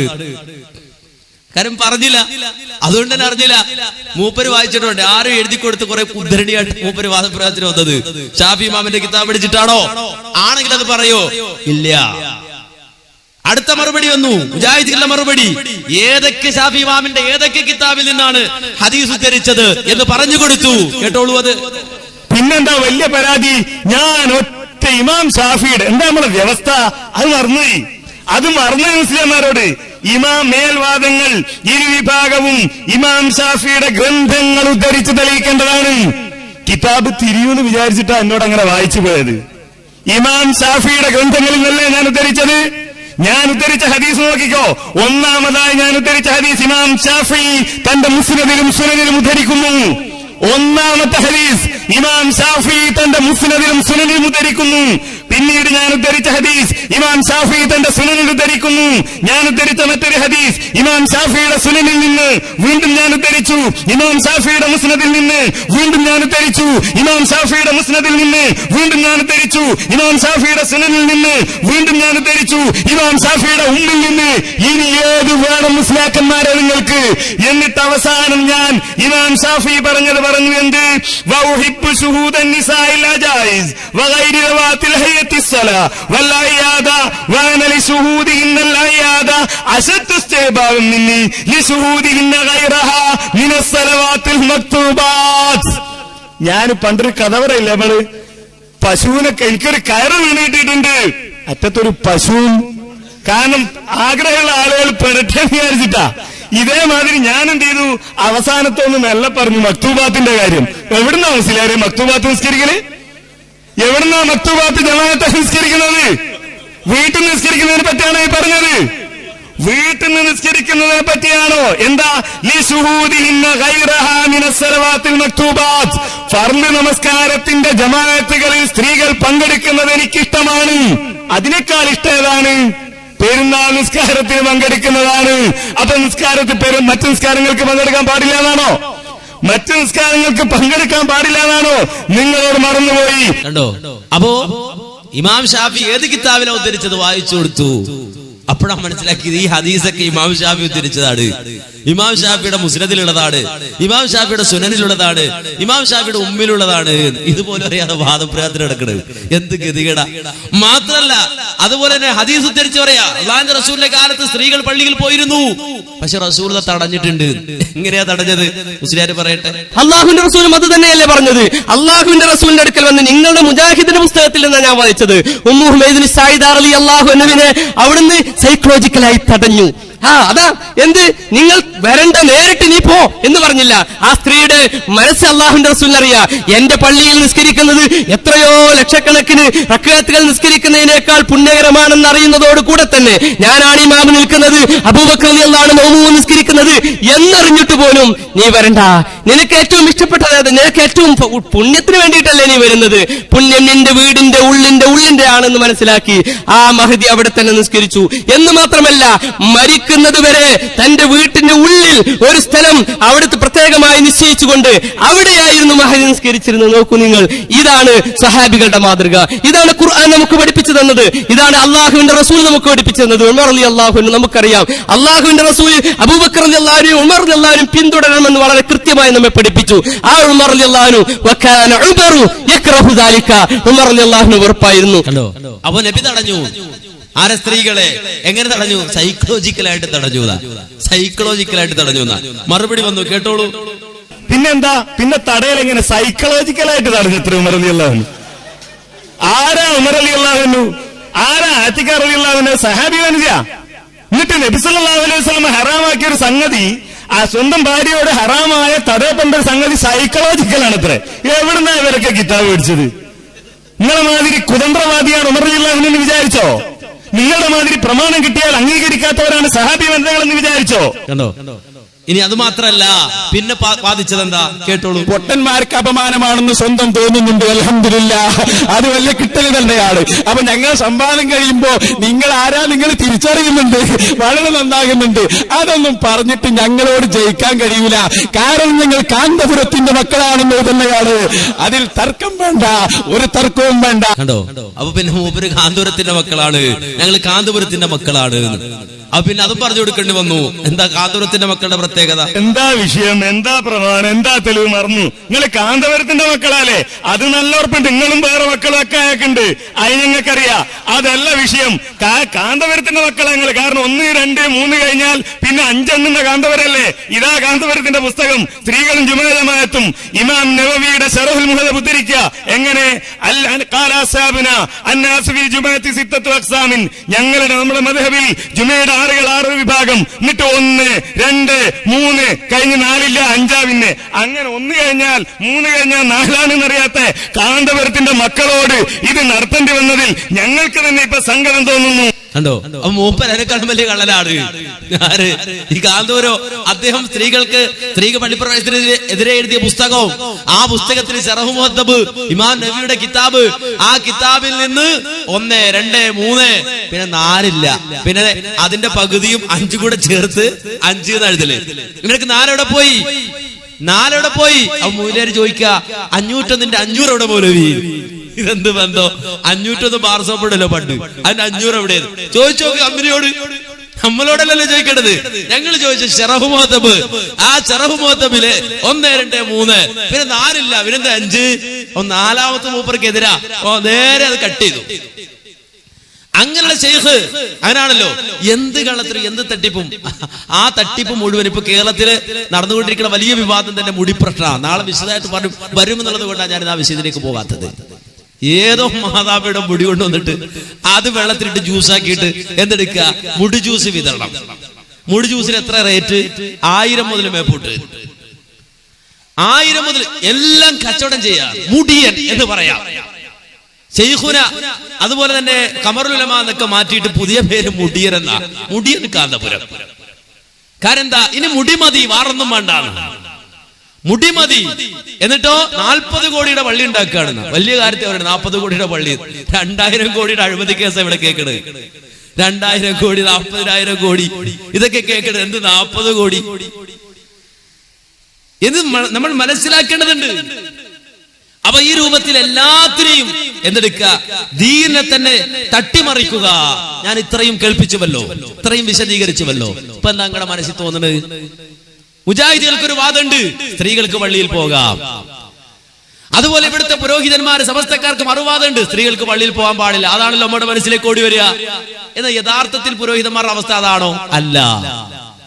വേറൊരു മുസ്ലിയാർ പറയുന്നത് കേട്ടോളൂ. ഇത്രയും ഈ സംവാദം കേട്ട ആ മനസ്സോടുകൂടി ഒരു മുസ്ലിയാരുടെ വാചകം കേട്ടോളൂ. ഇതാണ് വിഷയം. പള്ളിയിൽ കയറി കൂടാത്തൊരു വർഗമാണ് സ്ത്രീകൾ എന്ന് ഒരു പണ്ഡിതനും പറയുന്നില്ല. ഏറ്റവും ബഹുമാനമുള്ള പള്ളി മക്ക ഷരീഫിലെ അൽ മസ്ജിദുൽ ഹറാം. അവിടെ സ്ത്രീകൾ കഴിയുമെങ്കിൽ കയറണം, പോകണം, അവിടുന്ന് തവാഫും ചെയ്യണം. തവാഫിന് വേണ്ടി ഒരു പള്ളിയിൽ പോകണം. അത് ജുമാക്കും ജമാഅത്തിനും വേണ്ടിയല്ല, തവാഫിന് വേണ്ടിയാണ്. പള്ളി കയറി കൂടാത്തവർക്കല്ല സ്ത്രീകൾ. ഏറ്റവും വലിയ ബഹുമാനമുള്ള പള്ളിയിൽ തന്നെ അവർക്ക് കയറണം. കയറണം എന്നാ, കയറാമെന്നല്ല, കയറണം കയറണം. പക്ഷെ എന്തിന്? തവാഫിന് വേണ്ടി. അങ്ങനെ തവാഫ് ചെയ്തുകൊണ്ടിരിക്കുമ്പോൾ അവിടുന്ന് ഒരു ബാങ്ക് കൊടുത്താലോ അവരപ്പ ഇറങ്ങിപ്പോകണോ? വേണ്ട, അവരിറങ്ങിപ്പോകണ്ട. പിന്നെ അവർക്ക് ആ സമയത്ത് അവർ ഇറങ്ങിപ്പോകാൻ നിന്നാൽ ജമാഅത്തിന് ജനങ്ങൾ ഇങ്ങോട്ട് പുരുഷന്മാർ കയറി വരുന്ന സമയമായിരിക്കും. അപ്പൊ സ്ത്രീകൾ അങ്ങോട്ട് ഇറങ്ങിപ്പോയാൽ ആ ഇറങ്ങിപ്പോകുന്ന സമയത്ത് ഇങ്ങോട്ട് കയറി വരുന്ന പുരുഷന്മാരുമായി കൂട്ടിമുട്ടിപ്പോകും. അതുകൊണ്ട് അവർ ജമാഅത്തിന്റെ സമയത്ത് പള്ളിയിൽ ഉണ്ടെങ്കിൽ അവരിറങ്ങിപ്പോകേണ്ടതില്ല. അവർ പുരുഷന്മാരില്ലാത്തൊരു ഭാഗത്തേക്ക് മാറി നിൽക്കുകയാണ് വേണ്ടത്. അപ്പോൾ ആ ജമാഅത്തിൽ അവർക്ക് പങ്കെടുക്കാമോ? പങ്കെടുക്കാം, അതിനൊരു വിരോധവും ഇല്ല. അപ്പൊ പള്ളിയിൽ ജമാഅത്തിന് പങ്കെടുത്തില്ലേ ഉസ്താദേ? പള്ളിയിൽ ജമാഅത്തിന് പങ്കെടുക്കരുത് എന്നല്ലല്ലോ പറഞ്ഞത്. പള്ളി ആയാലും അല്ലെങ്കിലും ജമാഅത്തിനും ജുമാക്കും വേണ്ടി പുറപ്പെട്ടു പോകരുത് എന്നല്ലേ പറഞ്ഞത്. ജുമാക്കും ജമാഅത്തിനും വേണ്ടി പുറപ്പെട്ടു പോകരുത്. ഇത് ജമാഅത്തിന് പുറപ്പെട്ടു പോയതല്ല, ജുമാക്ക് പുറപ്പെട്ടു പോയതല്ല. പുറപ്പെട്ടു പോയത് തവാഫിനാണ്. തവാഫ് നടന്നുകൊണ്ടിരിക്കുമ്പോൾ ഒരു ജമാഅത്ത് നടന്നതാണ്. ആ ജമാഅത്തിൽ അവർ കൂടിയാൽ അതിലൊരു തെറ്റും ഇല്ല. ശരിക്കും മനസ്സിലാക്കണം ദീനിന്റെ മസലകൾ, നിയമങ്ങൾ. ഇനി ഒരു സ്ത്രീ മെഡിക്കൽ കോളേജിൽ പോയി, മെഡിക്കൽ കോളേജിൽ പോയി ഇപ്പൊ നാട്ടിൽ പുരയിൽ വന്നിട്ടാ മടങ്ങി നിസ്കരിക്കേണ്ടത് അല്ല. മെഡിക്കൽ കോളേജിൽ പോയ സ്ത്രീ മെഡിക്കൽ കോളേജിൽ വീട്ടിൽ കൊണ്ടുവരാനാവില്ലല്ലോ, മെഡിക്കൽ കോളേജിൽ പോകേണ്ടി വന്നാ പോണ്ടേ. അങ്ങനെ പോയ സ്ത്രീ യാത്രയിൽ നിസ്കരിക്കണം. എവിടുന്ന് നിസ്കരിക്കും? സൗകര്യമുള്ള സ്ഥലത്ത് നിസ്കരിക്കണം. പുരുഷന്മാരുമായി കലരാൻ കാരണമുള്ളത് കൊണ്ട്, പുരുഷന്മാർക്ക് പള്ളിയിൽ പ്രത്യേകം അവകാശമുള്ളത് കൊണ്ടും പള്ളിയല്ലാത്ത സ്ഥലമാണ് അവർ കണ്ടുപിടിക്കേണ്ടത്. അതുകൊണ്ട് തന്നെ മെഡിക്കൽ കോളേജിന്റെ സമീപത്ത് കോഴിക്കോട് ടൗണില്, നാദാപുരം ടൗണില്, കല്ലാച്ചി ടൗണില്, കുറ്റ്യാടി ടൗണില് ഒക്കെ ആസ്പത്രിയിലും കോടതിയിലും രജിസ്റ്റർ ഓഫീസിലൊക്കെ വരുന്ന സ്ത്രീകൾ ഉണ്ടാവും. അവർക്ക് നിസ്കരിക്കാൻ വേണ്ടി എവിടെയെങ്കിലും ഒരു ചെറിയ സൗകര്യം, അന്യനാട്ടിൽ നിന്ന് വരുന്ന സ്ത്രീകൾക്ക് നിസ്കരിക്കാൻ ഒരു സൗകര്യം ചെയ്താൽ അതിലൊരു തെറ്റും ഇല്ല. അപ്പോ പെണ്ണുങ്ങൾ പൊരേന്ന് പറഞ്ഞു വന്ന് നിസ്കരിച്ചില്ലേ എന്ന് ചോദിക്കേണ്ട. പൊരേ നിസ്കരിക്കാൻ വേണ്ടി വന്നതല്ല, രജിസ്റ്റർ ഓഫീസിൽ വന്നതാ. അപ്പൊ നിസ്കാരം കളാവുമ്പോ അവർ ആ റൂമിൽ കയറി നിസ്കരിച്ചതാ. നിസ്കാരം കളാക്കാൻ പാടില്ല, അതിന് തെറ്റൊന്നുമില്ല. കണ്ടോ? പിന്നെന്താ തെറ്റ്? പുറപ്പെട്ടു വരാൻ പാടില്ല. പള്ളി നിസ്കരിക്കാമോ? നിസ്കരിക്കാം. തെറ്റുണ്ടോ? തെറ്റില്ല. പള്ളിയിലെത്തിയൊരു പെണ്ണ് പള്ളിയിലെ ജമാഅത്തിൽ പങ്കെടുക്കാമോ? പങ്കെടുക്കാം, ഒരു തെറ്റില്ല. പിന്നെ പുറപ്പെട്ടു വരാൻ പാടില്ല. പിന്നെ പുറപ്പെടാതെ വരണം. പുറപ്പെടാതെ വന്നാൽ പള്ളി കയറാം. പിന്നെന്തിനാ വാദപ്രതിവാദം നടത്തിയത്? പിന്നെന്തിനാ വാദപ്രതിവാദം നടത്താൻ വന്നത്? പിന്നെന്തിനാ കിതാബ് ഉദ്ധരിച്ചത്? പിന്നെന്തിനാ സൈക്കോളജിക്കൽ പറഞ്ഞത്? അപ്പോ ഇതാണ് മസ്അല എങ്കിൽ പിന്നെന്താ ഇവിടെ തർക്കോ? പെണ്ണിനെ പള്ളിയിൽ നിങ്ങൾ പുറപ്പെടാതെ കൊണ്ടുവന്നാ മതി.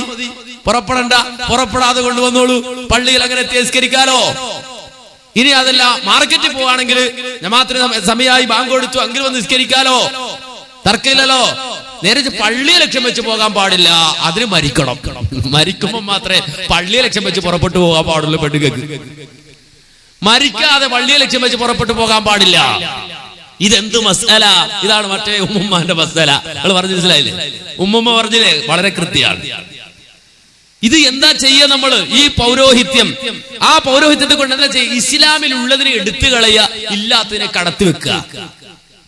ഇതാണ് പൗരോഹിത്യത്തിന്റെ മറ്റൊരു പണി. മതത്തിലുള്ളത് എടുത്തു കളയും, ഇല്ലാത്തത് കടത്തി വെക്കും. ഇപ്പൊ കണ്ടല്ലോ, ഇത് ദീനിലുള്ളതാ. സ്ത്രീകൾക്ക് പള്ളിയിൽ പോയി വേണമെങ്കിൽ നിസ്കരിക്കാൻ നിർബന്ധിച്ചിട്ടില്ല. ഒരു പെണ്ണിന് പള്ളിയിൽ പോയി നിസ്കരിക്കണം എന്ന് അവൾക്ക് തോന്നുകയാണെങ്കിൽ ഭർത്താവിനോട് പറയാ, എനിക്ക് പള്ളിയിൽ പോകണം. തടയാൻ ഭർത്താവിന് അവകാശമില്ല. സൗകര്യം ചെയ്തു കൊടുക്കണം, പോകാൻ. സെക്യൂരിറ്റി ആയി കൂടെ പോകണം. ആരുടെ കൂടെ? ഭാര്യയുടെ കൂടെ. എന്തിനെ? പള്ളിയിലേക്ക്. അത് അനുവാദം കൊടുക്കണം എന്നാ, തടയരുത് എന്നാ. അങ്ങനെ ഇസ്ലാം പഠിപ്പിച്ച കാര്യത്തെ തള്ളിക്കളഞ്ഞു. എന്നിട്ട് ഇസ്ലാമിൽ ഇല്ലാത്തതിനെ കൊണ്ടുവരിക. അതെന്താ? ഇസ്ലാമിനെതിരായതെല്ലാം എന്താ ഇസ്ലാമിനെ എതിർത്തോ അത് കൊണ്ടുവരിക. അള്ളാനെ പരിഹസിക്കുന്നത്, അള്ളാനെ പരിഹസിക്കുന്ന എത്രത്തോളം ഇവര് കൊണ്ടുവന്നൊരു ദിക്റ്. അതെന്താ? നമ്മുടെ KVM ബന്താവൂർ എന്ന് പറയുന്ന ആള്, അദ്ദേഹത്തിന്റെ ഒരു പുസ്തകമുണ്ട്, വീരാൻ ഔലിയാപ്പാപ്പ. ആ പുസ്തകത്തിൽ വീരാൻ ഔലിയാപ്പാപ്പ ചെല്ലുന്ന ദിക്റുകള്, ആ ദിക്റുകളെ സംബന്ധിച്ച് എന്താണെന്നറിയോ? ആ ദിക്റുകൾ എന്തൊക്കെയാണെന്നറിയോ? ആ ദിക്റ് മറ്റൊന്നുമല്ല, ലാ കണ്ണ ഇല്ലല്ലാ, ലാ മൂക്ക ഇല്ലല്ലാ, ലാ നാക്ക ഇല്ലല്ലാ. അതിനൊരു ഹെഡിങ് ലാ പുത്രൻ ഇല്ലല്ലാ ലാ ബാപ്പ ഇല്ലല്ലാ, ഒരു ഹെഡിങ് ആണത്. വേറെ ഹെഡിങ് ലാ തല വലാ വാല ഇല്ലല്ലാ, എന്ത് കണ്ടാലും മൂപ്പരോട് തന്നെ ദിക്റാക്കുക. ഇത് ബഹുമാനായ ഹുസൈൻ സലഫി എറണാകുളത്ത് വെച്ചുകൊണ്ട് പ്രസംഗിച്ചു. അതിന് മറുപടി പറയാൻ വേണ്ടി വർഷങ്ങൾക്ക് മുമ്പ് പേരോട് മുസ്ലിയാർ അവിടെ വന്നു. എന്നിട്ട് ഹുസൈൻ സലഫി പ്രസംഗിച്ച പ്രസംഗത്തിന് മറുപടി പറഞ്ഞിട്ട് അദ്ദേഹം പറയുന്നത് കേട്ടോളൂ. എന്തുകൊണ്ട് കല്ലിൽ പോകുന്ന വേര് മണ്ണിൽ പോയിക്കൂടാ? വീരാനൗലിയാപ്പാപ്പ എന്ന് പറയുന്ന മഹാൻ അദ്ദേഹം ഒരു വാചകം അങ്ങനെ പറഞ്ഞാൽ അതിന് എന്താണ് അർത്ഥം എന്ന് അദ്ദേഹം തന്നെ വിവരിച്ച് അതേ പുസ്തകത്തിലില്ലേ? എന്താ ലാ ഇലാഹ ഇല്ലല്ലാഹ് എന്ന് പറഞ്ഞ അർത്ഥം? അത് ചില സൂഫിയാക്കൾ ചിലപ്പോൾ അങ്ങനെ ചില വാചകങ്ങൾ പറയും. ഏതുപോലെ ബഹുമാനപ്പെട്ട ഗൗസുൽ ആലം മുഹീദ്ദീൻ അബ്ദുൽ ഖാദിർ ജീലാനി ഖദ്ദസല്ലാഹു സിർറഹു നിങ്ങൾ ഫത്ഹുർ റബ്ബാനിയിൽ പറഞ്ഞത് കാണാം. ലാ അന ഇല്ലാ അൻത എന്ന് പറയുന്ന മഹാന്മാരും ലാ അന ഇല്ലാ അൻത എന്താണ് അതിന്റെ അർത്ഥം? ഞാനില്ല, ഇല്ല അന്ത അല്ലാഹുവേ നീ മാത്രമേ ഉള്ളൂ, ഞാനില്ല എന്ന് പറഞ്ഞാൽ ഞാനൊരു ഉള്ളതിൽ പറയാനില്ല. എന്നെ നീ ഉണ്ടാക്കിയിട്ടുണ്ടായി, നീ നശിപ്പിക്കുമെന്ന് നശിച്ചു പോവും. ഒരു ഉള്ളതിൽ പറയാനില്ല, ഞാനൊരു ഉള്ളതിൽ പറയാനില്ല. മറിച്ച് ഇല്ല അന്ത നീ മാത്രമാണ് ഉള്ളവൻ. കാരണം നിന്നെ ആരും ഉണ്ടാക്കിയിട്ടുണ്ടായതല്ല, നിനക്ക് നാശം ഇല്ല, നീ ഉണ്ടായതിന് തുടക്കം ഇല്ല. അതുകൊണ്ട് യഥാർത്ഥത്തിൽ ഉള്ളവൻ നീ മാത്രമാണ്.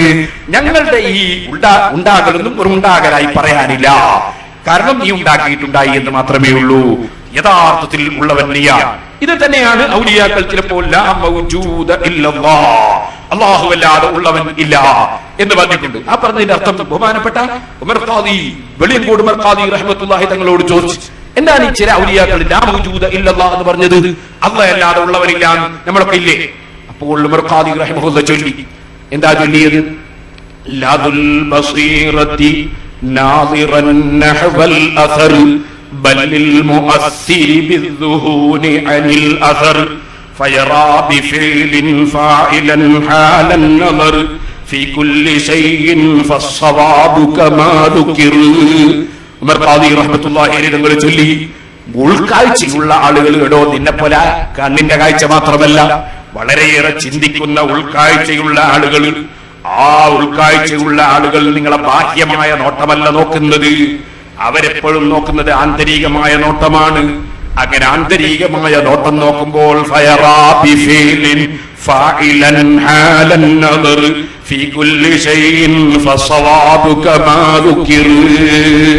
അപ്പോൾ ഒരു കാര്യം കാണുമ്പോൾ ആ കാര്യം ഉണ്ടാക്കിയവൻ ആരാണ് എന്നതിലേക്കാണ് അവരെ മനസ്സ് പോകുന്നത്. ഈ കാര്യത്തിലേക്കല്ല, ഈ കാര്യം ഉണ്ടാക്കിയവൻ ആര് അതിലേക്കാണ് അവരെ മനസ്സ് നീങ്ങുന്നത്. അപ്പോൾ അവർ പറയും ഇതല്ല വിഷയം, ഇതല്ല വിഷയം, മറിച്ച് ഇതിനെ ഉണ്ടാക്കിയവനാണ് വിഷയം. ഇതല്ല ഉള്ളത്, യഥാർത്ഥത്തിൽ ഉള്ളവൻ ഇതിനെ ഉണ്ടാക്കിയവനാണ്, അവൻ ഉണ്ടാക്കിയിട്ടുണ്ടായത് മാത്രമാണിത്. അങ്ങനെ ലോകത്തുള്ള ഏത് സൃഷ്ടികളെ സംബന്ധിച്ചു സൃഷ്ടി അല്ല പ്രശ്നം, സൃഷ്ടാവാണ് പ്രശ്നം. സൃഷ്ടി മുഴുവനും സൃഷ്ടാവിനെ അറിയിക്കുന്നതാണ്. ഈ അർത്ഥത്തിൽ സൃഷ്ടി സൃഷ്ടാവിനെ അറിയിക്കുന്നു എന്ന അർത്ഥത്തിൽ അവർ പറയുന്ന വാചകങ്ങളാണ് ചിലപ്പോൾ ലാ ഐന ഇല്ലല്ലാഹ് എന്ന് ചിലർ പറഞ്ഞിട്ടുണ്ടാകും. അതിനർത്ഥം കണ്ണ് യഥാർത്ഥത്തിൽ അതല്ല, മറിച്ച് കണ്ണ് അതല്ല യഥാർത്ഥത്തിൽ ഉള്ളത്, ഉള്ളവൻ അല്ലാഹു മാത്രമാണ്, കണ്ണ് അല്ലാഹു ഉണ്ടാക്കിയിട്ടുണ്ടായത് മാത്രമാണ്. ഈ അർത്ഥത്തിലാണ് അദ്ദേഹം അത് പറഞ്ഞതെന്ന് അതേ പുസ്തകത്തിന്റെ ഇപ്പുറത്തെ പേജിലുണ്ട്. അത് നോക്കാൻ ഈ മൗലവിക്കും സന്മനസ്സുണ്ടായില്ല. സുന്നികളെ എങ്ങനെയുണ്ട് മുശ്രിക്കാക്കാൻ എന്ന ധാരണയിലുള്ള വെപ്രാളത്തിൽ മൗലവി അത് നോക്കിയില്ല. അതുകൊണ്ട് ഞാൻ അതിലേക്ക് കടക്കുന്നില്ല. ഞാൻ പറഞ്ഞു മൂപ്പര് കടകല്ല, കടന്നതിനും മാത്രം എന്താ ഉള്ളത്? കടന്നതിനും മാത്രമുള്ളത് എന്താ? അപ്പൊ ലാ കണ്ണ ഇല്ലല്ല എന്ന് പറഞ്ഞാൽ അതിന്റെ അർത്ഥം കണ്ണല്ല യഥാർത്ഥത്തിലുള്ളത്, ഉള്ളതല്ലയാണ്. ആണോ? അതുപോലെ തന്നെ ലാ ശജറ ഇല്ലല്ല എന്ന് പറഞ്ഞാൽ മരമല്ല യഥാർത്ഥത്തിലുള്ളത്, ഉള്ളതല്ല മാത്രമാണ്. ഈ അർത്ഥത്തിൽ തന്നെ സൂഫികളായ ആളുകൾ ലാ മൗജൂദ ഇല്ലല്ല എന്ന് ചെല്ലാറുണ്ട്. അത് ആ പുസ്തകത്തിന്റെ അപ്പുറത്തെ പേജിൽ പറഞ്ഞിട്ടുണ്ട്. സുന്നികളെ മുശ്രിക്കാക്കാണ് വെപ്രാളത്തിൽ മൗലവി അത് വിട്ടുപോയതാണ്. എത്ര നന്നായിട്ട് അദ്ദേഹം വിശദീകരിച്ചത്. സംഗതി ഇദ്ദേഹം വിചാരിച്ച് ഇത് പറഞ്ഞാൽ പിന്നെ നമ്മളത് പറയൂല. പിന്നെയും അത് വിശദീകരണം വന്നു. വിശദീകരണം വന്നപ്പോ ഇയാള് എടപ്പള്ളി എന്ന് പറഞ്ഞാൽ നമുക്കറിയാം എറണാകുളം ജില്ലയിലാണ്. അവിടെ നിന്ന് പെരിങ്ങാടിയിൽ പോയി, മാഹിയിലെ പെരിങ്ങാടിയിൽ ചെന്നു. പെരിങ്ങാടി ചെന്നപ്പോ ഇതേ വിഷയം ഇയാള് പറഞ്ഞു കേട്ടോളൂ. സെയിം വിഷയം, അതേ ബുക്ക് വീരാനൗലിയാപ്പാപ്പ എന്ന ബുക്ക്, അതേ ദിക്ർ ലാ കണ്ണ ഇല്ലല്ലാ എന്ന ദിക്ർ. ആ ദിക്റിനെ കുറിച്ച് ഇയാൾ പറയുന്നത് നിങ്ങൾ കേട്ടോളൂ. ഈ എന്താണ് അയാളുടെ പേര്? KVM ബന്ധാവ്. അയാളൊരു അറബിക് മനുഷ്യൻ, ഒരു ചെറിയ മാനസിക രോഗിയാണ്. ഈ പുസ്തകം എഴുതി അയാൾ ചെറിയ മാനസിക രോഗിയാണ്. അയാൾ മാനസിക രോഗിയാണെന്ന് അറിയാത്ത ഏതെങ്കിലും മൊയ്ലിയാർ ചിലപ്പോൾ അയാൾ ഭയങ്കര മൊയ്ലിയാരാന്ന് ചിലപ്പം പറഞ്ഞു എന്ന് വരാം, അല്ലെങ്കിൽ എഴുതിയെന്ന് വരാം. ഇതുപോലെ ഇമാം ബുഖാരി ഒരാൾ ലൈഫാന്ന് പറയുമ്പോ വേറെ ഇമാം മുസ്ലിം ചിലപ്പോ അയാൾ സഹിയാണെന്ന് വാങ്ങി തീരും. കാരണം ലൈഫാന്നുള്ള വിവരം ഇമാം മുസ്ലിമിന് കിട്ടിയിട്ടുണ്ടാവില്ല. ഇതുപോലെ ഏതെങ്കിലും ഒരു മൊയ്ലിയാര് ഇയാളോട് നല്ല ആളാണ് എന്ന് പറഞ്ഞിട്ടുണ്ടെങ്കിൽ നല്ല ആളാണ് നിങ്ങളെ ബുക്കിലുണ്ടല്ലോ എന്നൊന്നും ചോദിക്കണ്ട. അല്ല, അയാളെ വിവരം അറിഞ്ഞിട്ടുണ്ടാവില്ല, എനിക്ക് അറിയുന്നോണ്ടാ പറഞ്ഞു. അയാളൊരു മാനസിക രോഗിയാണ്. അദ്ദേഹം ഒരു അറബിക്ക് മനുഷ്യയാണ്, മാനസിക രോഗിയാണ്. ഈ പുസ്തകത്തിന്റെ തുടക്കത്തിൽ തന്നെ അയാൾ പറയുന്നുണ്ട്, എഴുതണ്ടാന്ന് ഞാൻ വിചാരിക്കും, പക്ഷെ എന്റെ പെണ്ണോണ്ട് വലത് എഴുതി പോകുന്നു. ഇതിൽ തന്നെ അയാൾ പറഞ്ഞിട്ടുണ്ട്. അപ്പോ ഈ മാനസിക രോഗിയായ മൗലവിന്റെ ബുക്ക് ഇങ്ങനെ എടുത്തിട്ട് ഇങ്ങനെ ഈ ഹുസൈൻ സലഫി എന്ന് പറയുന്ന ആള് ലാ കണ്ണ ഇല്ലല്ലാ ലാ മൂക്ക ഇല്ലല്ലാ ഇതാ സുന്നികളെ നിൽക്കുന്നത്. ഞങ്ങളൊക്കെ സുന്നികളെ, ഞങ്ങളാരും അങ്ങനെ എല്ലാറില്ല. അപ്പൊ നേരത്തെ പറഞ്ഞാരായിരുന്നു? നേരത്തെ ഒരു പ്രസംഗിച്ചല്ലോ എടപ്പള്ളിന്ന്. അതാരായിരുന്നു? അവങ്ങൾ മനസ്സിലാക്കേണ്ടത് ഞങ്ങളങ്ങനെ ചെല്ലാറില്ല. നേരത്തെ ന്യായീകരിച്ചാൽ ആ സൂഫികൾ അങ്ങനെ ചെല്ലാറുണ്ട്. അല്ല, ആ മൗജൂദ ഇല്ലല്ല, കണ്ണല്ല യഥാർത്ഥത്തിലുള്ളത്, ഉള്ളതല്ല മാത്രമാണ്. പെരിങ്ങാടി എത്തിയപ്പോ ആളുടെ കോലം മാറി. അവിടുന്ന് പിന്നെ നാദാപുരത്തെത്തിയപ്പോഴും ഇയാൾ ഇത് ആവർത്തിക്കാണ്. കേട്ടോളൂ, നിങ്ങൾ വന്ന് കേൾക്കണം. ഇയാള് ഇങ്ങനൊക്കെ പറഞ്ഞിട്ട് ഇയാൾ പറയുന്നത് ഞാനിവിടെ പെരിങ്ങാടി മുഖാമുഖത്തിൽ ഒരു മൗലവിനെ പറ്റി പറയും. ആര്? ഒരു മൗലവിയുണ്ട്. പഴയ കാലത്ത് കുറച്ച് നല്ല പുസ്തകങ്ങളൊക്കെ എഴുതി നിവർത്തനൊക്കെ ചെയ്തൊരു മൗലവി. പിൽക്കാലത്ത് അയാൾ കള്ളത്തരീക്കത്ത് പോയിട്ട് കൂത്തുപറമ്പിനടുത്ത് വേങ്ങാട് തരീക്കത്തിന്റെ സെയ്സിന്റെ അടുക്കൽ അയാൾ പ്രസംഗിക്കാൻ ക്ഷണിക്കപ്പെടുകയും വരുമൊക്കെ ചെയ്ത് അങ്ങനെ കള്ളത്തരീക്കത്തിൽ പോയി പിഴച്ചുപോയ ഒരു മൗലവി. ആ മൗലവി പിന്നീട് ആ തരീക്കത്തിൽ കള്ളത്തരീക്കത്തിൽ കടന്നാണ് ഈ ജിന്നിന്റെ ചില സേവകളും പരിപാടികളൊക്കെ ഉണ്ടാവും. അപ്പൊ അവർക്ക് സാധാരണ നിലയ്ക്ക് സാധാരണ മാനസികാവസ്ഥ ഉണ്ടാവില്ല. അപ്പൊ പലതും പറയുകയും പലതും എഴുതുകയും അങ്ങനത്തെ ഒരു അവസ്ഥയിലേക്ക് നീങ്ങി. ഇത് പറയുമ്പോ സുന്നികൾക്കാർക്കും ബേജാറൊന്നും തോന്നണ്ട. അയാൾക്ക് ആദ്യം രോഗമൊന്നും ഇല്ലായിരുന്നു. പിന്നെയാണ് ഈ ഖുലൂബിഹിം മറദുൻ ഫസാദഹുല്ലാഹു മറദ എന്ന് ഖുർആൻ പറഞ്ഞതുപോലെ ഈ കള്ളത്തരീക്കത്തിന്റെ രോഗം വന്ന് മാനസികമായി അസ്വസ്ഥതയുണ്ടായവരാണ്. അയാളുടെ പേരാണ് KVM പന്താവൂർ. നിങ്ങൾക്ക് സംശയം വേണ്ട, ഞാൻ പറയാം. KVM പന്താവൂർ. അപ്പൊ നിങ്ങളൊക്കെ ചിലപ്പോൾ നിങ്ങളുടെ വീട്ടിലൊക്കെ KVM പന്താവൂർ ഇതിന്റെ ബുക്ക് ഉണ്ടാവും. ആദ്യകാലത്ത് എഴുതിയതാണ് വലിയ കുഴപ്പമൊന്നും ഉണ്ടാവില്ല. പിന്നീടാണ് അയാൾ കള്ളത്തരീക്കത്തിൽ പോയത്. ഈ കള്ളത്തരീക്കത്തിൽ പോയത് നമ്മളെ തന്നെ ആരിമീങ്ങൾക്ക് പലർക്കും അറിയില്ല. അതായത് അവരാ വിവരം അറിയില്ല. ഒരു KVM പന്താവൂരിന്റെ വീട്ടിൽ പോയിട്ട് അയാളെ കൊണ്ടാ പോകുന്ന നോക്കില്ലല്ലോ നമ്മുടെ ആരിമീകൾക്കും നമ്മുടെ പ്രവർത്തകന്മാർക്കൊന്നും പണി. പിന്നെ നിങ്ങളെങ്ങനെ അറിഞ്ഞു? എനിക്ക് ഇത് തന്നെയാ വേണ്ടി.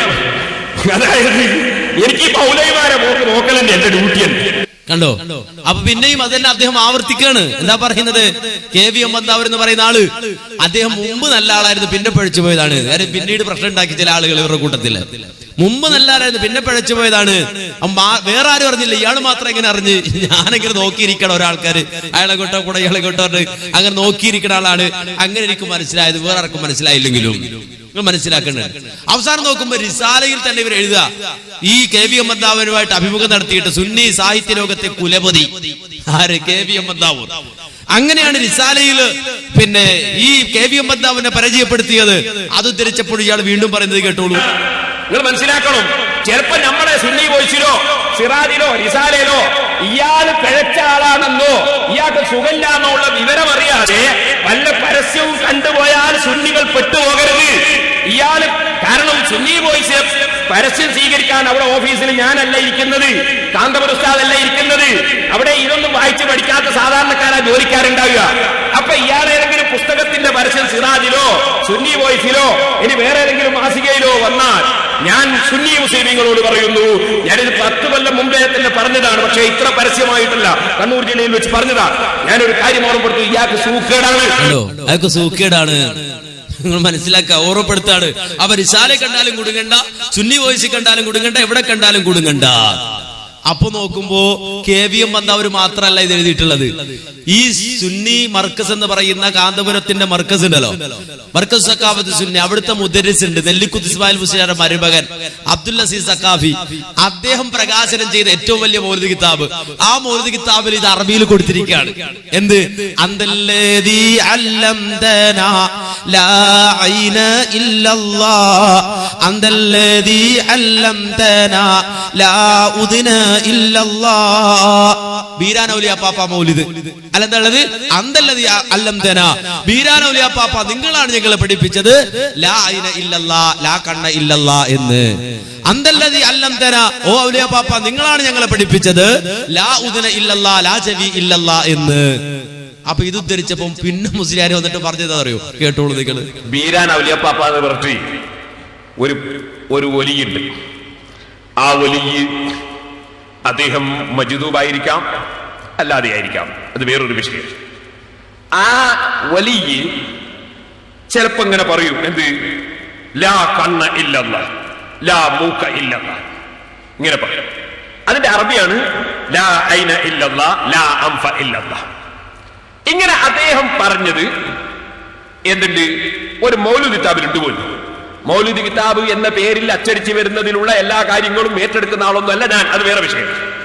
അതേസമയം ഈ മൗലൂദ് കിതാബ് മർക്കസിലെ ഒരു അധ്യാപകൻ പ്രകാശനം ചെയ്തു പോലും.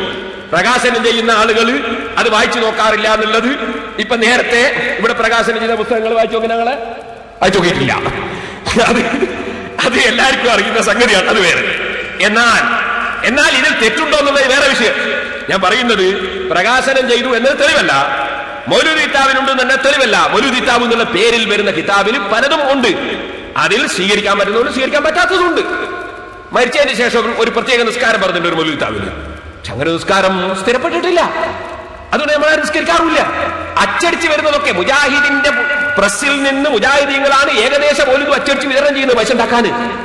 CH മുഹമ്മദ് ആൻഡേഴ്സൺസിന്റെ മൗലൂദ് കിതാബ് അവരാണ് അധികം അച്ചടിച്ച് പ്രസിദ്ധീകരിക്കുന്നത്. എന്തോ ആകട്ടെ, ഞാൻ പറഞ്ഞു വരുന്നത് ഈ വിഷയം പറയാം. ലാ ഐന ഇല്ലല്ലാ എന്ന് പറഞ്ഞാൽ ഔലിയാക്കൾ പറഞ്ഞാൽ അത് തെറ്റാണോ? ലാ കണ്ണ ഇല്ലല്ലാ എന്ന് പറഞ്ഞാൽ അത് തെറ്റാണോ? ഒരിക്കലുമല്ല. അവരത് പറയുന്നത് ഏതർത്ഥത്തിലാണ് എന്നാ നോക്കേണ്ടത്. അവരത് പറയുന്നത് ഏതർത്ഥത്തിലാണ്?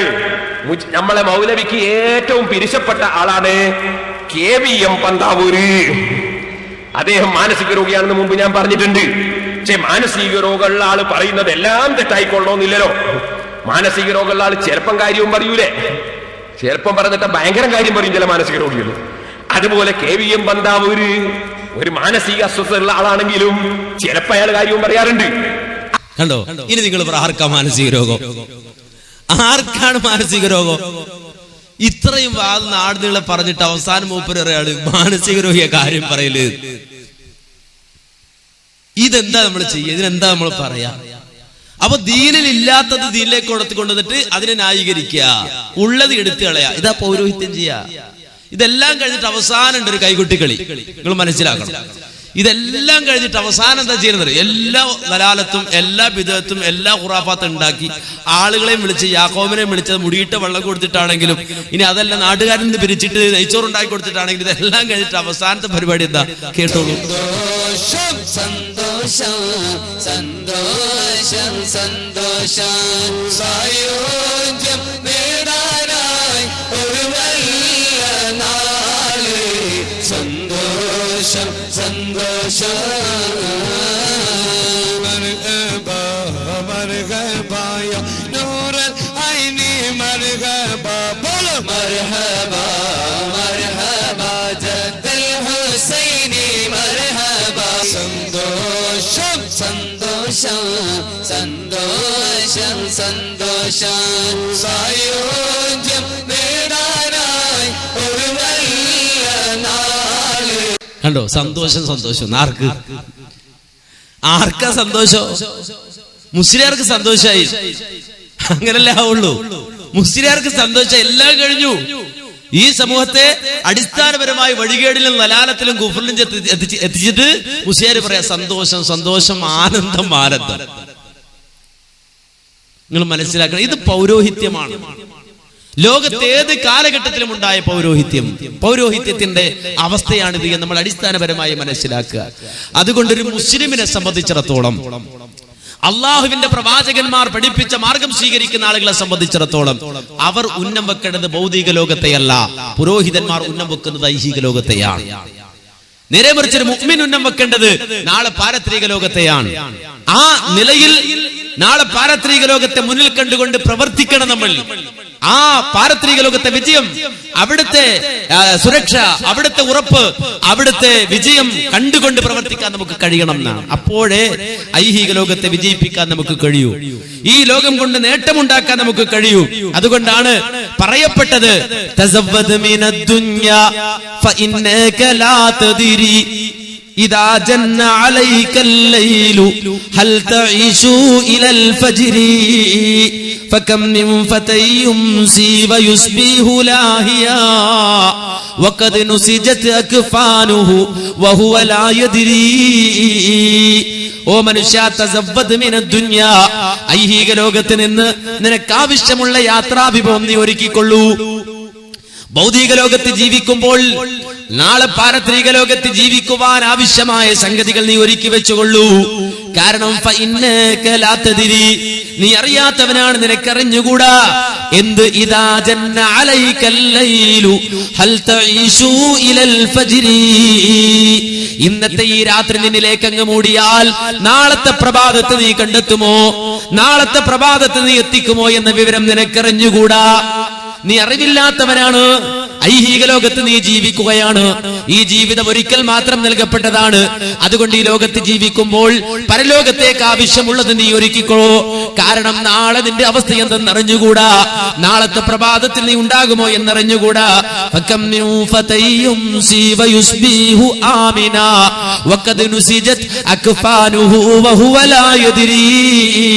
ഞാൻ യുവാവാണ്, ചെറുപ്പക്കാരനാണ്, ഞാൻ ഇപ്പോഴൊന്നും മരിക്കുകയില്ല എന്ന് നിർഭയനായിരിക്കാൻ എന്തിനായമാണുള്ളത്? യാതൊരുവിധ ന്യായവുമില്ല. എത്ര യുവാക്കളാണ്, ചെറുപ്പക്കാരാണ്, പ്രഭാത പ്രദോഷങ്ങള് വളരെ നിർഭയത്വത്തോടെ ലാഘവത്തോടെ വരെത്തിക്കുകയാണ്. പക്ഷേ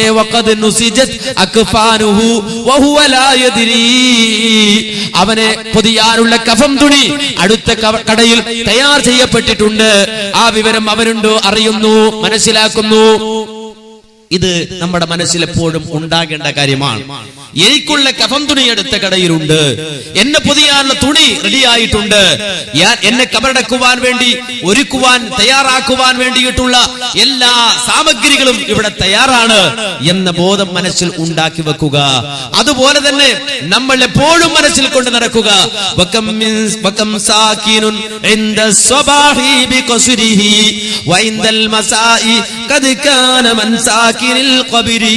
എത്ര ആളുകളാണ് അവർ രാവിലെ അവരുടെ വീടുകളിലായിരുന്നു, അവരുടെ ഭവനങ്ങളിലായിരുന്നു. പക്ഷേ വൈകുന്നേരമായപ്പോൾ അവരവരുടെ ഖബറുകളിലാണ്. രാവിലെ ഗൃഹവാസിയായവൻ, രാവിലെ കൊട്ടാരവാസിയായവൻ വൈകുന്നേരം ഖബർവാസിയായിരിക്കുകയാണ്. അങ്ങനെ എത്ര ആളുകളാണ് ലോകത്തുള്ളത്. അതുകൊണ്ട് ഈ ലോകത്തെനിക്കിനി പ്രതീക്ഷിക്കാനുള്ളത് മരണമാണ് എന്ന ബോധത്തോടെ നമ്മൾ ജീവിക്കുക. എങ്കിലും പൗരോഹിത്യത്തിന്റെ കരാളഹസ്തങ്ങൾ പൊട്ടിച്ചെറിഞ്ഞുകൊണ്ട് പ്രവാചകന്മാർ പഠിപ്പിച്ച മാർഗത്തിലൂടെ നീങ്ങുവാനുള്ള ഉത്തേജനം നമുക്ക് ലഭിക്കൂ, ധൈര്യം നമുക്ക് ലഭിക്കൂ. നമ്മുടെ പരലോകം അത് സംരക്ഷിക്കേണ്ട ബാധ്യത നമുക്കുണ്ട്. നമ്മുടെ ഈമാൻ സംരക്ഷിക്കേണ്ട ബാധ്യത നമുക്കുണ്ട്. നമ്മുടെ പാരത്രിക ലോക ജീവിതം വിജയിപ്പിക്കേണ്ട ബാധ്യത നമുക്കുണ്ട്. അതുകൊണ്ട് തന്നെ ഞാൻ പണിയെടുക്കുന്നു, ഞാൻ അധ്വാനിക്കുന്നു, അള്ളാഹുവിനോട് പ്രാർത്ഥിക്കുന്നു, അള്ളാഹുവിന്റെ കൽപ്പനകളെ മാനിക്കുന്നു, പ്രവാചകനെ ഇത്തിബാഅ ചെയ്യുന്നു. അതുകൊണ്ടല്ലാതെ വിജയമില്ലെന്ന് മനസ്സിലാക്കി പ്രവർത്തിക്കുവാൻ എനിക്കും നിങ്ങൾക്കും സാധിക്കേണ്ടതുണ്ട് എന്ന് ഓർമ്മപ്പെടുത്തി ഞാൻ എന്റെ വാക്കുകൾ അവസാനിപ്പിക്കുകയാണ്.